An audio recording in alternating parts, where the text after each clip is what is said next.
End gold buyers, మీ కష్టాల్లో నమ్మకమైన మీ ఆత్మీయ నేస్తం.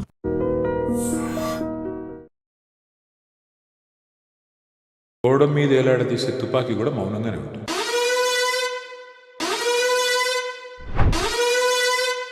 Candid conversation with KTR.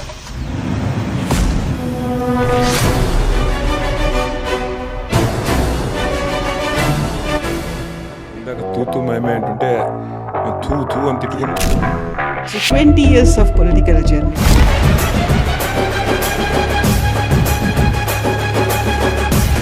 ఇరవై ఏళ్ల కింద మా అమ్మ చెప్పింది, అరే నీకు సూట్ అవుతురా ఇదంతా. చాలా మంది సూపర్ సీనియర్లు అందరూ ఉన్నారు. వాళ్ళ ముందు కేసీఆర్ కొడుకు కేటీఆర్ అనేది మాత్రమే ఉంది. కేసీఆర్ గారు మంత్రి పదవి ఆఫర్ చేశారు. నీకు ఒకవేళ సమర్థత ఉంటే, నీ కేపబిలిటీ ఉంటే ప్రూవ్ చేసుకో. ఎందుకు వచ్చాము ఇందులో కన్నా బాధ చాలాసార్లు అనిపించింది. నేను జీవితంలో సిగరెటే తాగలేదు. అలాంటి నన్ను పట్టుకుని ఒకడోడు అడ్డమైన విధవలంతా ఎవరితో హీరోయిన్లతో ఇష్టం ఉన్న సంబంధాలు అంటగట్టి అమెరికాలో బాత్రూమ్లు కడిగేవారు. రేవంత్ రెడ్డి గారు నాకు చదువుకోని వాడిని, రోడ్ల మీద ఆవారగా తిరిగేవాడిని.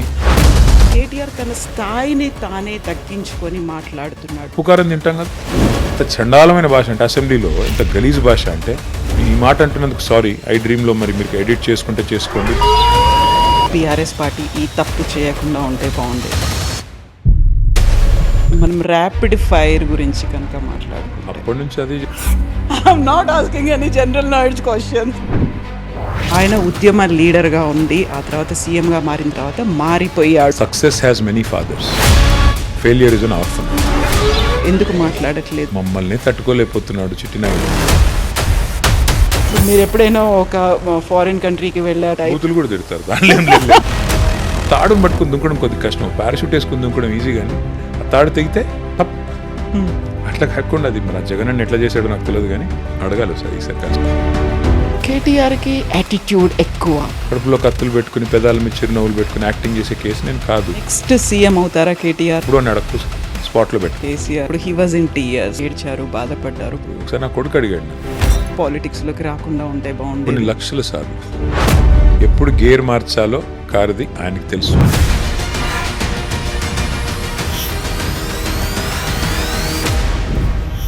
ఎల్నినో ఎఫెక్ట్, ఒక ఎక్స్టెండెడ్ ఎండాకాలాన్ని ఇప్పుడు మనం చూస్తున్నాం. ఆ ఎండలతో పోటీ పడుతున్నటువంటి పొలిటికల్ అట్మాస్ఫియర్ కూడా కనిపిస్తుంది. ఎప్పుడు తూతూ మేమే అనేది కనిపిస్తుంది. ఆ తర్వాత విమర్శలు, ఆరోపణలు, సవాళ్ళు ఇవన్నీ ఉంటాయి కదా. వీటన్నిటిని కాస్త పక్కన పెట్టి ఫుర్సత్గా ముచ్చట్లు పెట్టుకుందాం, బిందాస్గా మాట్లాడుకుందాం. ఒక candid conversation with KTR. Hello అన్న, నమస్తే, ఎట్లున్నారు? హాయ్ కవిత, బాగున్నానమ్మా, మీరు బాగున్నారా? I'm good. So 20 years of political journey. ఇందాక తూతూ మేమే అంటుంటే మేము తూ తూ అని తిట్టుకుంటున్నాం, నాకు అర్థం కాలేదు. నో. యూజువల్గా మీకు ఇప్పుడు 20 yearsలో బాగా ఎక్స్పీరియన్స్ చేసింది ఏంటి అంటే, వాళ్ళు ఎవరో ఏం మాట్లాడతారో ముందుగా మనం యాంటిసిపేట్ చేసుకొని దాన్ని మించి మాట్లాడాలి అనేది ఒకటి ఉంటుంది. ఆర్ఎల్స్ ఇమ్మీడియట్గా ఇట్లా ఫ్రాక్షన్ ఆఫ్ సెకండ్స్లో కౌంటర్లు, సవాళ్ళు ఇట్లాంటివన్నీ ఉంటాయి. అదేం లేదమ్మా, నేను అసలు అవతల వాళ్ళు ఏం మాట్లాడుతున్నారు అనేది కూడా నేను యాక్చువల్గా చూడను, పట్టించుకోను. ఎందుకంటే నా పార్టీకి నేను మా పార్టీ తరపున, మా నాయకుడి తరపున ఒక స్పోక్స్ పర్సన్గా, ఒక కార్యకర్తగా నేనేం చెప్పాలనుకున్నానో నేను చెప్తాను తప్ప అవతల వాళ్ళు మమ్మల్ని ఏమంటున్నారు అన్న దాని మీద నేను అంత పెద్ద దృష్టి అయితే పెట్టను. ఎస్పెషలీ లాస్ట్ 2.5 yearsలో అయితే నేను పేపర్లు చదవడం మానేశాను, తర్వాత టీవీ చూడడం కంప్లీట్గా మానేశాను. సో దాని గురించి అసలు ఆలోచించట్లేదు. ఓకే, బట్ ఇంటర్వ్యూ ఇచ్చినందుకు thank you so much. Interview కేవలం కవిత కోసం, not because of anything else. మీరు ఒక సిస్టర్గా మీ మీద నాకున్న అఫెక్షన్ అనండి, ఇంకోటనండి, దానికోసమే తప్ప ఇంకోటి కాదు. Thank you so much.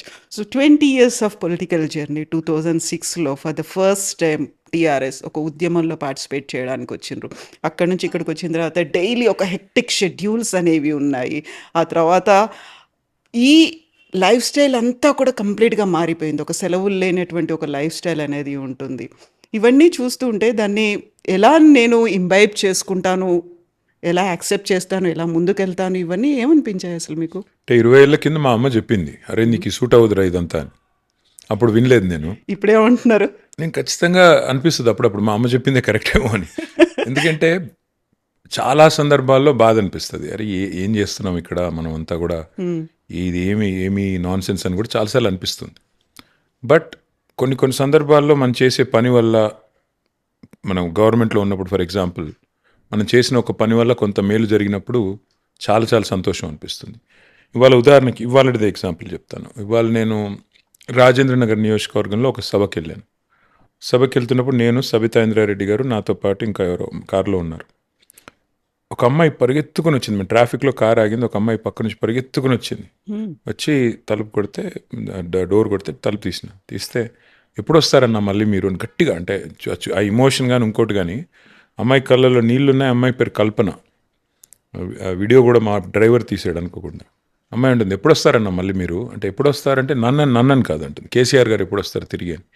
అంటే ఆ రకమైన ఆప్యాయతను మనం పొందగలిగినప్పుడు, నిన్నటికి నిన్న ఈ పక్కన మా నందినగర్లో, మా ఇంటి పక్కనే ఉండే, ఇక్కడ నుంచి వస్తున్న రోడ్డు మీద ట్రాఫిక్ జామ్ అయింది. అక్కడ కూడా ఒక అమ్మాయి పరిగెత్తుకుని వచ్చింది. నా పేరు లక్ష్మి, నేను కూరగాయలు అమ్ముతాను, మళ్ళీ మీరే రావాలా, మీరు నాకేం ఇవ్వకపోయినా పర్వాలేదు. అది కూడా మా వాళ్ళు ఎవరో వీడియో తీశారు. నేనేమంటున్నా అంటే, ఇలాంటివి జరిగినప్పుడు, ఇలాంటి అనుభవాలు కలిగినప్పుడేమో చాలా సంతోషంగా అనిపిస్తుంది, తృప్తిగా ఉంటుంది. మొన్న ఒక అబ్బాయి సడన్గా నాకు మెసేజ్ చేసినాడు, సార్ నేను టీ హబ్ వల్ల లాభం పొందాను, ఇప్పుడు నేను ఫోర్బ్స్ 30 అంటే 30 ఇయర్స్ కంటే తక్కువ ఉన్న దాంట్లో నేను అత్యంత ప్రభావవంతమైన వ్యక్తుల పేరులో నా పేరు వచ్చింది, మీకు వచ్చి థ్యాంక్స్ చెప్పాలి అన్నాడు. రమ్మన్నాను. వాళ్ళ నాన్నగారిని తీసుకొని వచ్చినాడు. వాళ్ళ నాన్నగారు పాపం చాలా అమాయకంగా ఉన్నాడు. ఏం చేస్తుంటారు మీరు అన్న? వాళ్ళ నాన్నగారు ఒక వెల్డర్, ఒక కూలీగా పనిచేసేటోడు. వాళ్ళ కొడుకు 27 ఏళ్ళు 2022లో స్టార్టప్ పెట్టాడు. 4 ఏళ్లలో he's become one of the most influential people according to Forbes. 30 ఉన్నాడు. So when he was thanking me, ఎంత సంతోషం అనిపించిందంటే, ఓహో మనం చేసిన ఒక ఎప్పుడో చిన్న ప్రయత్నం ఒక పిల్లోడికి లాభం జరిగింది. వాళ్ళ ఆ తండ్రిని అడిగాను నేను, మీ కొడుకు చెప్తుంది ఏమన్నా మీకు అర్థమవుతుందా అని. నాకు అర్థం కాలేదు అన్నాడు. కానీ నా కొడుకు మీలాంటి వాళ్ళతో కూర్చుని మాట్లాడుతున్నాడంటేనే నాకు సంతోషంగా ఉంది అన్నాడు. ఏదో సాధించిండు అనేది మాత్రం అర్థమవుతుంది. అంటే అట్లా, సో ఇట్లాంటి అనుభవాలు కలిగినప్పుడు ఏమనిపిస్తుంది అంటే, ఇట్స్ ఆల్ వర్త్ ఇట్ అనిపిస్తుంది. బట్ అన్నిటికన్నా మించి మీకు గుర్తుండాలి కవిత, మీరే ఇంటర్వ్యూ చేశారు. అప్పుడు మీరు TV9లో ఉండే, కేసీఆర్ గారు ఇంటర్వ్యూ చేశారు. మీరు తెలంగాణ వచ్చిన తర్వాత ఇదే ఇంట్లో ఆ పైన రూమ్లో మీరు ఇంటర్వ్యూ చేసినారు. కేసీఆర్ గారు కన్నీళ్ళు పెట్టుకున్నాడు ఆయన. ఎగ్జాక్ట్లీ. అసలు తెలంగాణ సాధించిన దాని ముందు మిగతా అన్ని బలాదూర్, ఇంకా మిగతా ఇది ఏమైనా ఎనీ సార్ట్ ఆఫ్ అచీవ్మెంట్, నేను మంత్రి అయ్యాను, 10 ఏళ్ళు మంత్రిగా ఉన్నాను, ఇవాళ ఎమ్మెల్యేగా ఉన్నాను, మా పోరాటం అట్లాగే కొనసాగుతుంది. కానీ ఆ ఫీలింగ్ పబ్లిక్ లైఫ్లోకి వచ్చిన తర్వాత ఏం సాధించావు నువ్వు, ఎప్పుడో ఒకప్పుడు రిటైర్ అవుతాం కదా, అయిన తర్వాత నా కొడుకో లేకపోతే ఫ్యూచర్లో ఎవరైనా అడిగారు ఇంకేం సాధించావు నువ్వు, తెలంగాణ సాధనలో నాది కూడా ఉడతా భక్తిగా ఒక ఇసుక రేణు అంత పాత్ర నాది కూడా ఉంది అని చెప్పుకోవడానికి గర్వపడతాను. అంతకంటే ఏం కావాలి ఈ లైఫ్కి. కాకపోతే అమెరికాలో మీరు చేసినటువంటి ఉద్యోగం కావచ్చు, మంచి శాలరీ, ఎవరైతే ఒక కల కంటారో అట్లాంటి ఒక లైఫ్ను వదిలిపెట్టి ఫర్ ద ఫస్ట్ టైం ఇక్కడికి ల్యాండ్ అయినప్పుడు కేసీఆర్ కొడుకుగా మిమ్మల్ని చూశారు. ఒక రాజకీయ అరంగేట్రం చేస్తున్నప్పుడు అప్పటికే ఒక కాకలు తీరినటువంటి నేతలు ఉన్నారు, తలలు పండినటువంటి చాలామంది సూపర్ సీనియర్లు అందరూ ఉన్నారు. వాళ్ళ ముందు కేసీఆర్ కొడుకు కేటీఆర్ అనేది మాత్రమే ఉంది. సో మిమ్మల్ని మీరు నిరూపించుకోవాలి. ఇక్కడ ఉన్నటువంటి చుట్టూ ఏవైతే పరిస్థితులు ఉన్నాయో వాటన్నిటిని అర్థం చేసుకొని ముందుకు వెళ్ళాలి. కొన్ని హికప్స్ అనేవి ఉంటాయి, వీటన్నిటిని ట్యాకిల్ చేసుకుంటూ ముందుకు ఎట్లా వెళ్ళారు? దానికి అప్పుడు మీరు ఏం చేశారు అసలు? ఏమీ లేదు మా. In fact today is Father's Day. I have to acknowledge my father. KCR గారి కొడుకుగా నేను పుట్టకపోయి ఉంటే ఇదేది ఇప్పుడు నేను మీతో కూర్చొని మాట్లాడే అవకాశమే లేదు. కేసీఆర్ గారి కొడుకుని కాకపోతే నాకు ఈ పాత్ర లేదు, నాకు ఇంత ఇవాళ ఇంత వచ్చిన పేరు కానీ ఇంకోటి కానీ ఏది నాకు ఈ అవకాశం వచ్చేది కాదేమో. సో వాస్తవాలే. మనం మన పరిధి మించి, మన శక్తికి మించి ఊహించుకుంటే కష్టం. నేను అనేదల్లా అల్టిమేట్గా కేసీఆర్ గారి కడుపున పుట్టడం నా అదృష్టం. ఆయన ఒక గొప్ప ఉద్యమ నాయకుడు, ఎంతోమంది కార్యకర్తల మాదిరిగానే నాకు కూడా అవకాశం వచ్చింది. బట్ సహజంగా నాకున్న ప్రత్యేకత ఏంటంటే నేను ఆయన కడుపున పుట్టడం. దానివల్ల ఏమైంది, ఆటోమేటిక్గా మీడియా గుర్తింపు కానీ ఇంకోటి కానీ వచ్చింది. మీడియా గుర్తింపు కానీ ఇంకోటి కానీ వచ్చినప్పుడు మనం, చిన్న ఉదాహరణ చెప్తాను మీకు నేను. 2014లో ప్రభుత్వం వచ్చింది, ప్రభుత్వం ఏర్పడినాక కేసీఆర్ గారు మంత్రి పదవి ఆఫర్ చేశారు. నేను మంత్రిని చేస్తున్నాను అన్నారు. అంటే నేను ముందుకు సంకోచించిన కొద్దిగా. నాకేమనిపించిందంటే, నా వల్ల ఇంత పెద్ద మనిషి బద్నాం అవుతారు, ఆయనకి ఎందుకు బద్నాము, మళ్ళీ కొడుకుని క్యాబినెట్లో పెట్టుకున్నాడు అని అంటారు. సార్ ఎందుకు సార్ వద్దులేండి, మీరుంటే చాలు కదా, మీరుంటే నాకు నా కాన్స్టిట్యున్సీకి సంబంధించి ఏ పని అన్నా అవుతుంది కదా, నాకు ఎందుకులేండి అన్న. అంటే ఆయన అన్న మాట ఏంటంటే, ఈ రోజు కాదు, ఇంకో 20 ఏళ్ల తర్వాత నీకు నేను మంత్రి పదవి ఆఫర్ చేసినా కొడుక్కి ఇచ్చాడని అంటారు. నీకు ఒకవేళ సమర్థత ఉంటే, నీ కేపబిలిటీ ఉంటే ప్రూవ్ చేసుకుంటే స్టేట్ కోసం మంచి పని చేసిన వాడు అవుతావు. ఎగ్జాక్ట్లీ. ఒకవేళ ప్రూవ్ చేసుకోకపోతే ప్రజలే తిరస్కరిస్తారు, పక్కన పెడతారు. కాబట్టి నువ్వు నా కొడుకు అనడం క్వాలిఫికేషన్ కాకూడదు, అదొకటే క్వాలిఫికేషన్ కాకూడదు, బట్ నువ్వు నా కొడుకు అనడమే అబ్స్ట్రక్షన్ కూడా కాకూడదు నీ గ్రోత్కి. కాబట్టి నువ్వు ఆలోచించుకో అన్నారు. సరే, మరి ఆయన చెప్పింది కూడా లాజికల్గానే అనిపించి తీసుకున్నాను, పని చేసిన. ఇవాళ నేను వెనక్కి తిరిగి చూసుకుంటే వాస్తవం ఏంటంటే కవిత, 100% ఆయన ఏదైతే చెప్పారో తూచా తప్పకుండా చేసుకుంటూ పోయాను. అంతే తప్ప ప్రత్యేకంగా ఫలానా చేయాలనో, ఒక ఎజెండాతోనో, ఒక పర్సనల్ అగ్రాండైజ్మెంట్ కోసం నేనేం ప్రయత్నం చేయలేదు. మా నాయకుడు ఏ పని చెప్తే ఆ పని తూచా తప్పకుండా ఒక కార్యకర్తగా చేసుకుంటూ పోయాను. సో ఆ ప్రాసెస్లో కొన్ని విజయాలు రావచ్చు, కొన్ని అపజయాలు రావచ్చు, కొన్ని ఎదురు దెబ్బలు తగలవచ్చు, కొన్ని జరగవచ్చు, but that is life. Exactly. ఒక వారసత్వ రాజకీయం అనేటువంటి ఒక నెగటివ్ కామెంట్ ఉంటుంది. At the same time KCR లెగసీని కేటీఆర్ కంటిన్యూ చేస్తున్నాడా అనేటువంటి ఒక బాధ్యత, అంచనాలు ఉంటాయి. 2 డిఫరెంట్ వరల్డ్స్ అనేవి ఉంటాయి. వీటన్నిటిని ట్యాకిల్ చేసుకుంటూ ముందుకెళ్ళడం అనేది ఒక రకంగా సంతృప్తి ఉందా, ఆనందం ఉందా అంటే ఎందులో కనిపిస్తోంది మీకు ఇదంతా? అంటే కొన్ని సందర్భాల్లో బాధ అనిపిస్తుంది. అసలు ఎందుకు వచ్చాము ఇందులో కన్నా బాధ చాలాసార్లు అనిపించింది. ముఖ్యంగా పర్సనల్గా ఫ్యామిలీని టార్గెట్ చేసినప్పుడు, పర్సనల్గా విమర్శలు చేసినప్పుడు, అడ్డగోలుగా మాట్లాడినప్పుడు, అసలు ఇష్టం ఉన్న లింకులు పెట్టి నాకు విచిత్రం అనిపించేది. నేను జీవితంలో సిగరెటే తాగలేదు ఎప్పుడు. అలాంటి నన్ను పట్టుకుని ఒకడోడు అడ్డమైన విధవులంతా నువ్వు డ్రగ్స్ తీసుకుంటావు అంటాడు.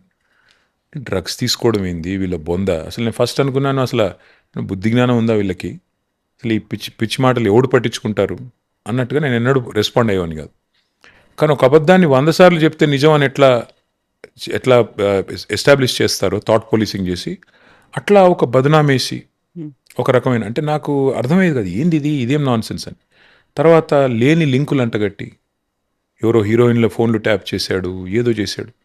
అసలు నాకు అర్థం కాలేదు, ఎక్కడ చేశాము, ఎవరిని చేశారు, ఎవరితో హీరోయిన్లతో ఇష్టం ఉన్న సంబంధాలు అంటగట్టి సోషల్ మీడియాలో దుష్ప్రచారాలు చేస్తుంటే, వాళ్ళ కాపురాలు కూలడానికి కూడా మీరే కారణము అనే ఒక మాట అదే అన్న, అంత చండాలమైన మాటలు స్వయంగా మంత్రులే మాట్లాడుతుంటే, ముఖ్యమంత్రి గారు మాట్లాడిస్తుంటే అర్థమయ్యేది కాదు ఏంది ఇది, ఎందుకు వచ్చాము ఈ దరిద్రంలోకి అని. అప్పుడప్పుడు ఆ బాధ ఉంటుంది.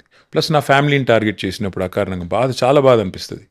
కానీ మళ్ళీ ఎప్పుడన్నా మంచి పని చేసి ఏదన్నా కొంత ప్రజల నుంచి అప్లాజ్ వచ్చినప్పుడు, లేదా ఇట్లా అఫెక్షన్ కనబడ్డప్పుడు చాలా సంతోషం అనిపిస్తుంది. సో జీవితం లాగానే అది అంటారు చూడు, ఉగాది పచ్చడిలాగా షడ్రుచుల సమ్మేళనం అంటారు కదా, పాలిటిక్స్ కూడా అంతే. కొన్ని చెడు ఉంటాయి, కొన్ని మంచి ఉంటాయి, కొన్ని ఇట్స్ మిక్స్డ్ బ్యాగ్.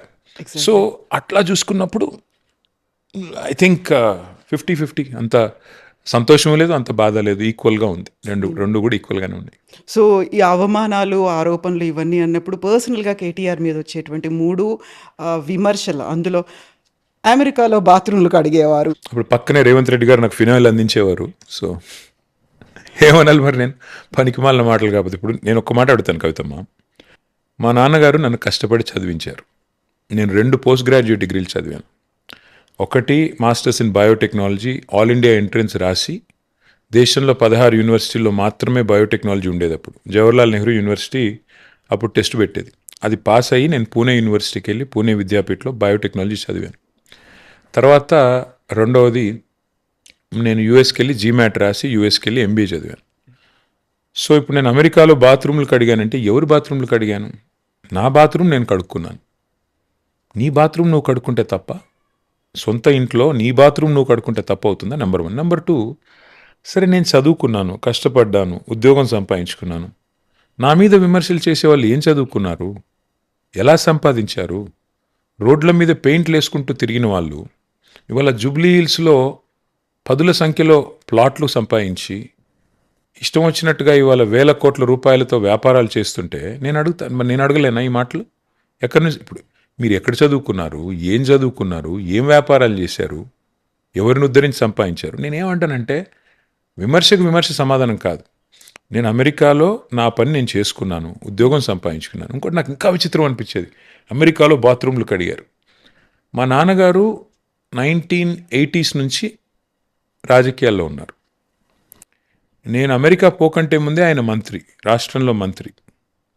సో ఒక మంత్రి గారి కుమారుడు, మా నాన్నగారు 85 నుంచి ఎమ్మెల్యే. నేను అమెరికా పోయింది 96లో, 98లో, 96లో కూడా కాదు, అంటే మా నాన్న ఎమ్మెల్యే అయినాక 13 ఏళ్ళ తర్వాత. ఇవాళ చూస్తుంటే మీరు గమనించండి, ఒక్కొక్క ఎమ్మెల్యే గారు ఎమ్మెల్యే అయిన తర్వాత సంవత్సరానికి ఆయన లైఫ్ స్టైల్ మారిపోతుంది. మొన్నటిదాకా ఇందిరమ్మ ఇంట్లో ఉన్న ఒక ఎమ్మెల్యే గారు మన 3 కోట్ల బెంచ్ కార్లో తిరుగుతున్నాడు, నేను చూశాను సోషల్ మీడియాలో. నేనేదో మొత్తం పూర్తిగా అడ్రస్ లేని వాడిని, చదువుకోని వాడిని, రోడ్ల మీద ఆవారాగా తిరిగేవాడిని, రోడ్ల మీద పెయింటింగ్లు వేసుకుంటూ తిరిగేవాడిని అయితే కాదు కదా. ఒక పెద్ద కుటుంబంలో పుట్టాను. మా నాన్నగారు కేంద్ర మంత్రిగా, రాష్ట్ర మంత్రిగా, డిప్యూటీ స్పీకర్గా, ఎమ్మెల్యేగా దశాబ్దాలు పనిచేశారు. నేను అమెరికాకి వెళ్ళి బాత్రూమ్లు కడుగుతానంటే నా బాత్రూమ్ అయితే కడుక్కున్నాను, అది చెప్తాను. డిగ్నిటీ ఆఫ్ లేబర్ మీద నాకు చాలా గౌరవం ఉంది. ఎవరి బాత్రూమ్ వాళ్ళు కడుక్కోవాలి, ఎవరు చాయ్ కప్పు వాళ్ళు కడుక్కోవాలి, తప్పేం లేదు. కానీ బాత్రూమ్లు కడుక్కుంటూ ఉండేవాడివి. సరే అనుకుందాం ఒక నిమిషం, నిజంగానే బాత్రూమ్లు కడిగానని. తప్ప అది నీలాగా దోచుకోలేదు కదా, నీలాగా బ్యాగులు మోసి దొరికిపోలేదు కదా, దరిద్ర పనులు అయితే చేయలేదు కదా నేను. So I'm proud of what I am. చదువుకున్నాను, కష్టపడ్డాను, ఉద్యోగం చేశాను. ఇవాళ మాట్లాడుతుంటారు కొంతమంది నాయకులు, జీవితంలో ఒక్క పోటీ పరీక్ష రాయనోడు, జీవితంలో ఒక ఇంటర్వ్యూ ఎదుర్కోనోడు, జీవితంలో ఒక ఉద్యోగం చేయనోడు, వాళ్ళు కూడా పెద్దగా 2 లక్షల ఉద్యోగాలు ఇస్తాము అని మాటలు మాట్లాడుతుంటే నాకు అర్థం కాదు. సో ఫస్ట్ అడిగాను, సెకండ్ ఆల్రెడీ మీరు చెప్పేశారు. అడిగండి, అన్నీ అడిగండి. పర్లేదు కదా. సో బలవంతంగా మిమ్మల్ని పాలిటిక్స్లోకి లాక్కొని వచ్చారు, బెదిరించారు అని. ఇన్ఫ్యాక్ట్ నేను కేసీఆర్ గారికి తెలియకుండా నేను రాజకీయాల్లోకి వచ్చా. ఇన్ఫ్యాక్ట్ 2006లో కరీంనగర్కి రాజీనామా చేస్తే సారు, ఆ రోజు నేను ఉద్యోగం చేసుకుంటున్నా. ఇది 2006 ఆగస్ట్ అనుకుంటా. అప్పుడు మా బాస్ని అడిగాను. అప్పుడు మా బాస్ సింగపూర్లో ఉండేవాడు, నేను ఇండియాలో, నేను I was heading south Asia. మా బాస్ని అడిగాను 2 months లీవ్ కావాలి. ఆయన అన్నారు 2 months నువ్వు లేకుండా కంపెనీ నడిస్తే మరి నువ్వెందుకయ్యా అన్నారు. కరెక్టే కదా, లాజికే కదా. సో నాకు కూడా ఐ గాట్ ద మెసేజ్, మరి అటో ఇటో తేల్చుకోవాలి. ఆ రోజు కరీంనగర్లో కనుక కేసీఆర్ గారు ఓడిపోతే తెలంగాణ ఉద్యమమే లేదు, తెలంగాణ వాదమే లేదు అనే పరిస్థితి. మరి ఆయన పాపం, ఆయన కోసం ఎంతోమంది పిల్లలు రోడ్ల మీద తిరుగుతుంటే, ఎంతోమంది బిడ్డలు ఆ రోజు తమ ఉద్యోగాలకు సెలవులు పెట్టి వచ్చి పనిచేస్తుంటే, నేను ఇంట్లో ఉన్న నేను దూరం ఉండడం అనేది నాకు సమంజసంగా అనిపించలే. పోయినా సార్కి చెప్పకుండా రాజీనామా చేసి 2 months పనిచేశాను.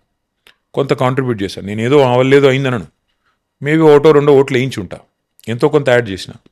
నాకు ఆ తృప్తి ఉంది.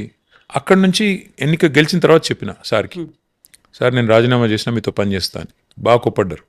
ఏం అవసరం ఉండింది, ఎందుకు అనవసరంగా, ఎందుకు, నేను ఉన్నాను కదా, పనిచేస్తున్నాను కదా, మళ్ళీ నువ్వేంటి అన్నారు. సో ఐ లిటరలీ నన్ను ఎవరు బలవంతం పెట్టలేదు. నేనే ఇన్ఫ్యాక్ట్ చెప్పాలంటే కేసీఆర్ గారిని బలవంతం పెట్టి రాజకీయాల్లోకి వచ్చిన. గేట్ క్రాష్ చేసుకుని వచ్చిన నేను. నాకెవరు ట్రైనింగ్ కూడా ఎప్పుడు ఇవ్వాల. కేసీఆర్ గారు అండర్ ట్రైన్ కాదు నేను కేవలం ఆయన చూసి నేర్చుకున్నదే తప్ప ఆయన నాకు కూర్చోబెట్టి ఇలా మాట్లాడని చెప్పింది లేదు. ఆయన చూసి నేర్చుకున్నదే. ఆయన మాట్లాడుతుంటే చూసి నేర్చుకుంది. ఆయన ఆఫ్కోర్స్ ఇంకా డిఎన్ఏ ఉంటుంది, జీన్స్ ఉంటాయి కాబట్టి ఆటోమేటిక్ కొన్ని లక్షణాలు వస్తాయి. బట్ ఎక్కువ వరకు చూసి నేర్చుకుందే తప్ప ఆయన ఎక్కడ కూడా నన్ను ఆయన బలవంతంగా పాపం తేలేదు. సో వ్యక్తిగతంగా మీ మీద ఎన్ని విమర్శలు వచ్చినప్పటికి కూడా ఫ్యామిలీ పరంగా కూడా వస్తూ ఉంటాయి మిమ్మల్ని, లైక్ శైలిమ ఫ్రమ్ ఆంధ్ర అనేదో, లేకుంటే హిమాంశు గురించో, ఏమనిపిస్తుంది అప్పుడు? బాధ అనిపిస్తుంది. ఇప్పుడు అందుకే అంటున్నా కదా, ఇప్పుడు మరి శైలిమ ఫ్రమ్ ఆంధ్ర అంటే మరి అదెవరో చెప్తే బాగుండేది. అమ్మాయిది ఎవరు నాకు తెలిసి అయితే, అమ్మాయిది హైదరాబాదు, తర్వాత అంతకంటే ముందు వాళ్ళ పేరెంట్స్ అంతా రామాయంపేట, మెదక్ జిల్లా. ఇంక అంతకంటే ఏం చెప్పాలా, అట్లా అయిపోయింది పరిస్థితి. ఇదిగో పులి అంటే అదిగో తోక దేశం మనది. అందులో ముఖ్యంగా ఎవరు పడితే వాళ్ళు సోషల్ మీడియా వచ్చిన తర్వాత ఏది పడితే అది మాట్లాడవచ్చు. వాక్ స్వాతంత్రం, ఏం చేద్దాం. వాక్ స్వాతంత్రం అన్నారు కాబట్టి ఇక్కడ ఒక క్వశ్చన్. యూజువల్గానే కేటీఆర్ అనగానే వెల్ ఎడ్యుకేటెడ్ అనేది ఉంటుంది, చాలా బాగా మాట్లాడతారు, ఆరేటరీ స్కిల్స్ అనేవి ఉన్నాయి, మంచి ఒక డీసెంట్ పొలిటీషియన్ అనేది, యంగ్ జనరేషన్కి ఒక యూత్ ఐకాన్, ఇవన్నీ ఉన్నప్పుడు కేటీఆర్ తన స్థాయిని తానే తగ్గించుకొని మాట్లాడుతున్నాడు. విమర్శలు కావచ్చు, ఈ మధ్యలో కొంచెం ఒక రకంగా అయితే అగ్రెసివ్గా కనిపిస్తున్నారు. అలా మాట్లాడాల్సినటువంటి అవసరం లేదేమో అనేటువంటి మీ కొంతమంది కార్యకర్తలు, రామన్న ఇలా మాట్లాడకుండా ఉంటే బాగుండేది అనే 2 విషయాలు చెప్తాను. ఒకటి, కుక్క కాడుకు చెప్పు దెబ్బ. అవతల వారికి అర్థమయ్యే భాషలోనే కొన్ని విషయాలు చెప్పాల్సి వస్తుంది. ఇప్పుడు 3 నెలల్లోనే పిల్లలు పుట్టించగలరా, ఎంత కండలు తిరిగిన వస్తాదైనా అని ముఖ్యమంత్రి గారు అంటే నేనేం చెప్పాలి ఆయనకి? మరి 30 నెలల్లో పిల్లలు పుట్టపోతే నేనేమనాలి అని అడిగాను. అది తప్ప ఉప్ప? మరి ఆయన 3 నెలల ఉపమానం ఆయన తేకపోతే 30 నెలల్లో పిల్లలు పుట్టపోతే నిన్నేమనాలి బాబు అని నీవు అసమర్థుడివి అని చెప్పాల్సి వచ్చింది. అది తప్పని కొంతమంది కనిపించవచ్చు, ఒప్పని కొంతమంది కనిపించవచ్చు. ఆ భాషనే ఆయనకు అర్థం అవుతుంది. రైతు బంద్ ఆపడానికి నేనేమన్నా హౌలాగాన్నా, దివానాగాన్నా, మాకు దిమాక్ లేదా? కేసీఆర్ గారు అంటున్నారు రైతు బంధు కాంగ్రెస్ వస్తే పోతుందని అని ఆయనే మాట్లాడారు. నేనేం చేశాను, అదే వీడియో చూపెట్టాను. మరి ఇప్పుడు నేను ఏమనాలి బాబు, నీకు దిమాక్ ఉందా, దివానాగాడు అనాలా, ఏమనాలని అడిగాను. అది కొంతమందికి నచ్చొచ్చు, నచ్చకపోవచ్చు. నేను రేవంత్ రెడ్డి గారు మాటలు నుటంకిస్తే కూడా బాధపడితే నేనేం చేయాలమ్మా? నెంబర్ 1. నెంబర్ 2, కేసీఆర్ గారు మా నాన్న, మా లీడరే కాదు కదా, నా నాన్న. మా నాన్నను పట్టుకుని ఆయన కాలు గోరికి సరిపోని వాళ్ళు కూడా నోటికొచ్చినట్టు మాట్లాడితే అప్పుడు కూడా నాకు ఉక్రోషం రాకపోతే నేను ఆయన కొడుకునే కాదు. మా నాన్నని పట్టుకుని ఆయన చావును కోరుకుంటే కూడా నేను మాట్లాడకపోతే, నేను నా బాధను వ్యక్తం చేయకపోతే నేనేం మనిషిని నాకు అర్థం కాదు. సహజంగానే అప్పుడప్పుడు ఉప్పు కారం తింటాం కదా, కోపం రాకుండా ఉంటుందా? మా నాన్నగారిని పట్టుకుని నోటికి వచ్చినట్టు మాట్లాడితే అప్పుడు నేను కూడా ప్రతిస్పందించాను. మా నాన్నగారి చావును కోరుకున్నప్పుడు, మా నాన్నగారు చచ్చిపోవాలని శాపాలు పెట్టినప్పుడు, మా నాన్నగారి మీద ఇష్టం వచ్చినట్టు చెత్తా చెదారం మాట్లాడినప్పుడు ఎస్ గట్టిగా మాట్లాడాను. అండ్ ఒక్కసారి కాదు, ఇంకొక 1,00,000 సార్లు, 1,00,00,000 సార్లు మాట్లాడతా. దానికి చదువు సంస్కారం అంటే అవతలవాడికి కూడా ఉండాలి కదా చదువు సంస్కారం. కాబట్టి తప్పదు కొన్ని సందర్భాలు. ఇప్పుడు బురదలో దిగిన తర్వాత నాకు బురద అంటకూడదు, అవతలవాడు మాత్రం పెయ్యంతా బురద పూసుకొని వస్తాడు, నేను మాత్రం చాలా నీట్గా నా వైట్ షర్ట్కి బురద అంటకూడదు అంటే ఎట్లా కుదురుతుందమ్మా? అవతల కొట్లాడుతుందో పందితో, కొట్లాడేటప్పుడు తప్పకుండా బురద అంటుతుంది. నేను కూడా బురద అంటినప్పుడు నేను కూడా కొట్లాడాల్సి వస్తుంది.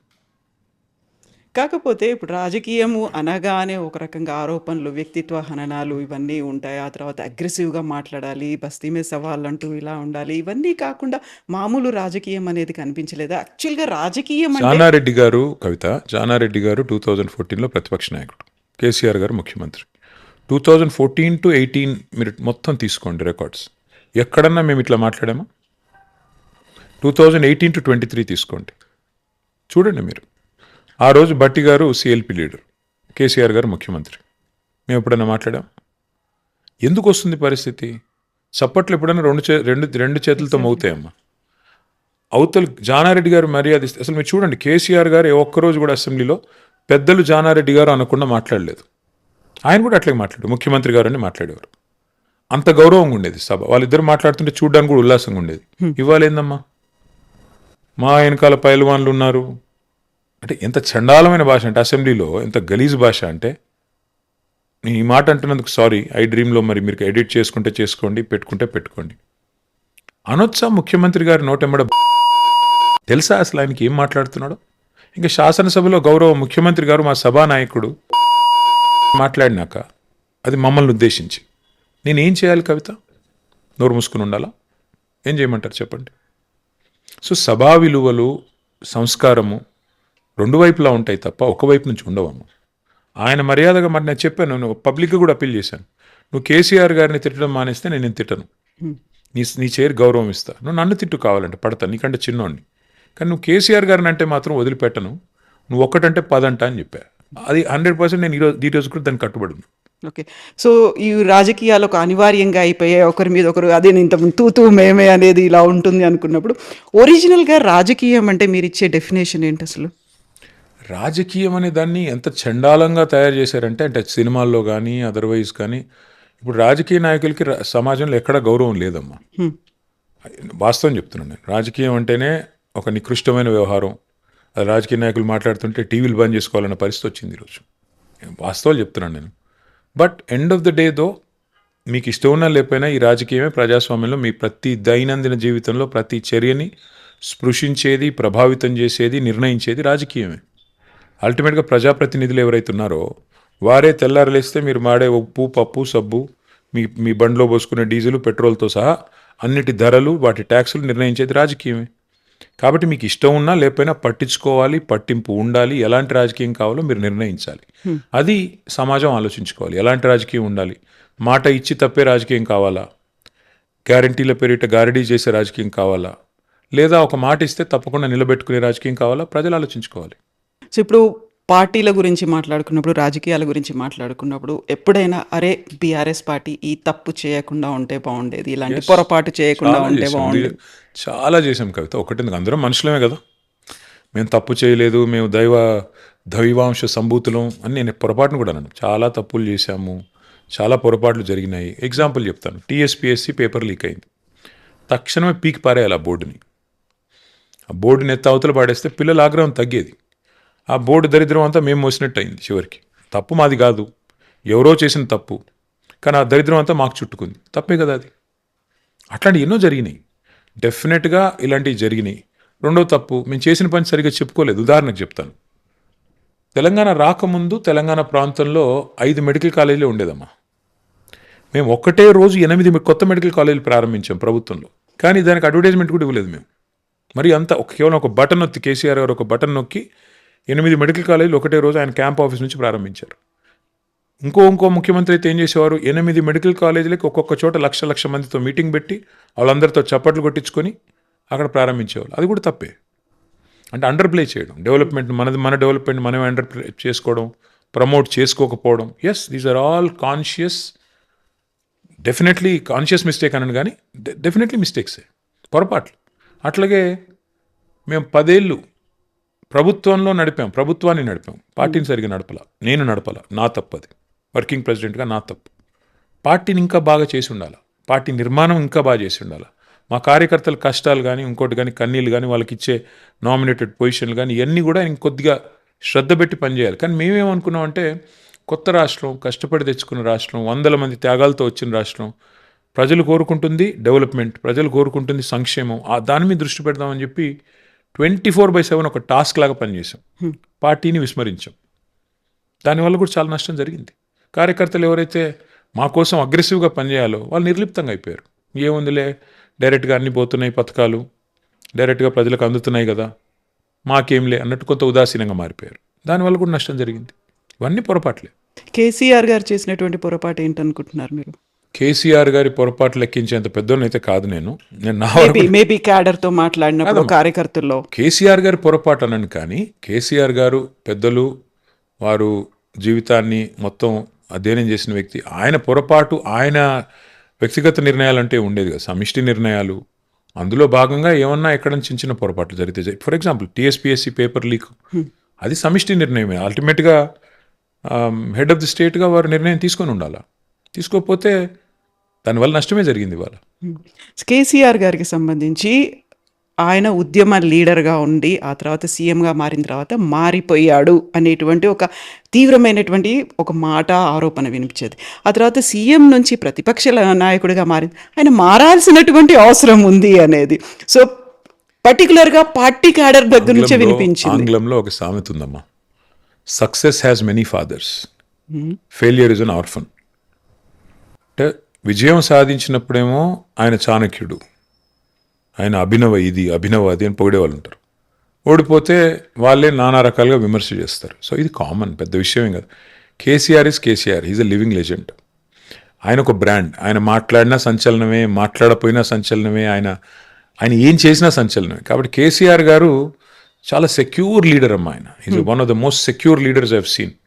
ఇవాళ రాజకీయాలు ఎంత దరిద్రంగా ఉన్నాయంటే, ఒకరోజు పేపర్లో నా వార్త రాకపోతే, నా ఫేస్ రాకపోతే నన్ను మర్చిపోతారేమో ప్రజలు అనే ఒక అభద్రతలో కొంతమంది నాయకులు బతుకుతూ ఉంటారు. ఇక్కడ కేసీఆర్ మీటింగ్ పెడితే కౌంటర్ మీటింగ్ పెట్టి పాపం వాళ్ళు ప్రచారం కోసం పాకులాడుతూ ఉంటారు కొంతమంది, even though they are in the highest position of the state. KCR గారు జగిత్యాలలో మీటింగ్ పెడితే ప్యారల్గా మీటింగ్ పెట్టి టీవీ ఛానళ్ళ కవరేజ్ కూడా సగం వచ్చేటట్టు చూసుకుంటారు. కేసీఆర్ గారు ఇక్కడ స్టేట్ కమిటీ మీటింగ్ పెడితే చిట్ చాట్ అని పెట్టుకొని ఏదో పేపర్లో తెల్లారి ఈక్వల్ ఫుటింగ్లో రావాలని తాపత్రయపడే దౌర్భాగ్యుల దేశం ఇది. కానీ KCR is such a secure leader. 2.5 years అయిపోయింది. ఆయన హార్డ్లీ 3-4 times మాట్లాడారు బయటకు వచ్చి. But he's a secure leader. And why are people missing him today? ఎందుకంటే లీడర్ గ్రేట్నెస్ అది. ఒక లీడర్ అనేవాడు ఆయన చేసిన పని తరతరాలుగా గుర్తుండిపోతుంది కాబట్టి, ఒక ఇంప్రింట్ ఉంటుంది కాబట్టి, ఒక చెరగని ముద్ర ఉంటుంది కాబట్టి లీడర్కి ఇన్సెక్యూరిటీ ఉండకూడదు. That is KCR. కేసీఆర్ బయటికి రాకపోయినా, బయటకు వచ్చి మాట్లాడకపోయినా కేసీఆరే. ఏనుగే అంటారు కదా, అంతే. కాకపోతే సైలెంట్గా ఉన్నారు, ఎందుకు మాట్లాడట్లేదు, ఎందుకు బయటికి రావట్లేదు. గోడ మీద ఏలాడదీసే తుపాకీ కూడా మౌనంగానే ఉంటుంది. పేలే వరకు శత్రుఘ్ని కూడా, తోపు కూడా పేలే వరకు చాలా మౌనంగా ఉంటుంది. పేలితే ఎట్లా ఉంటుందో ఒక విస్ఫోటనం.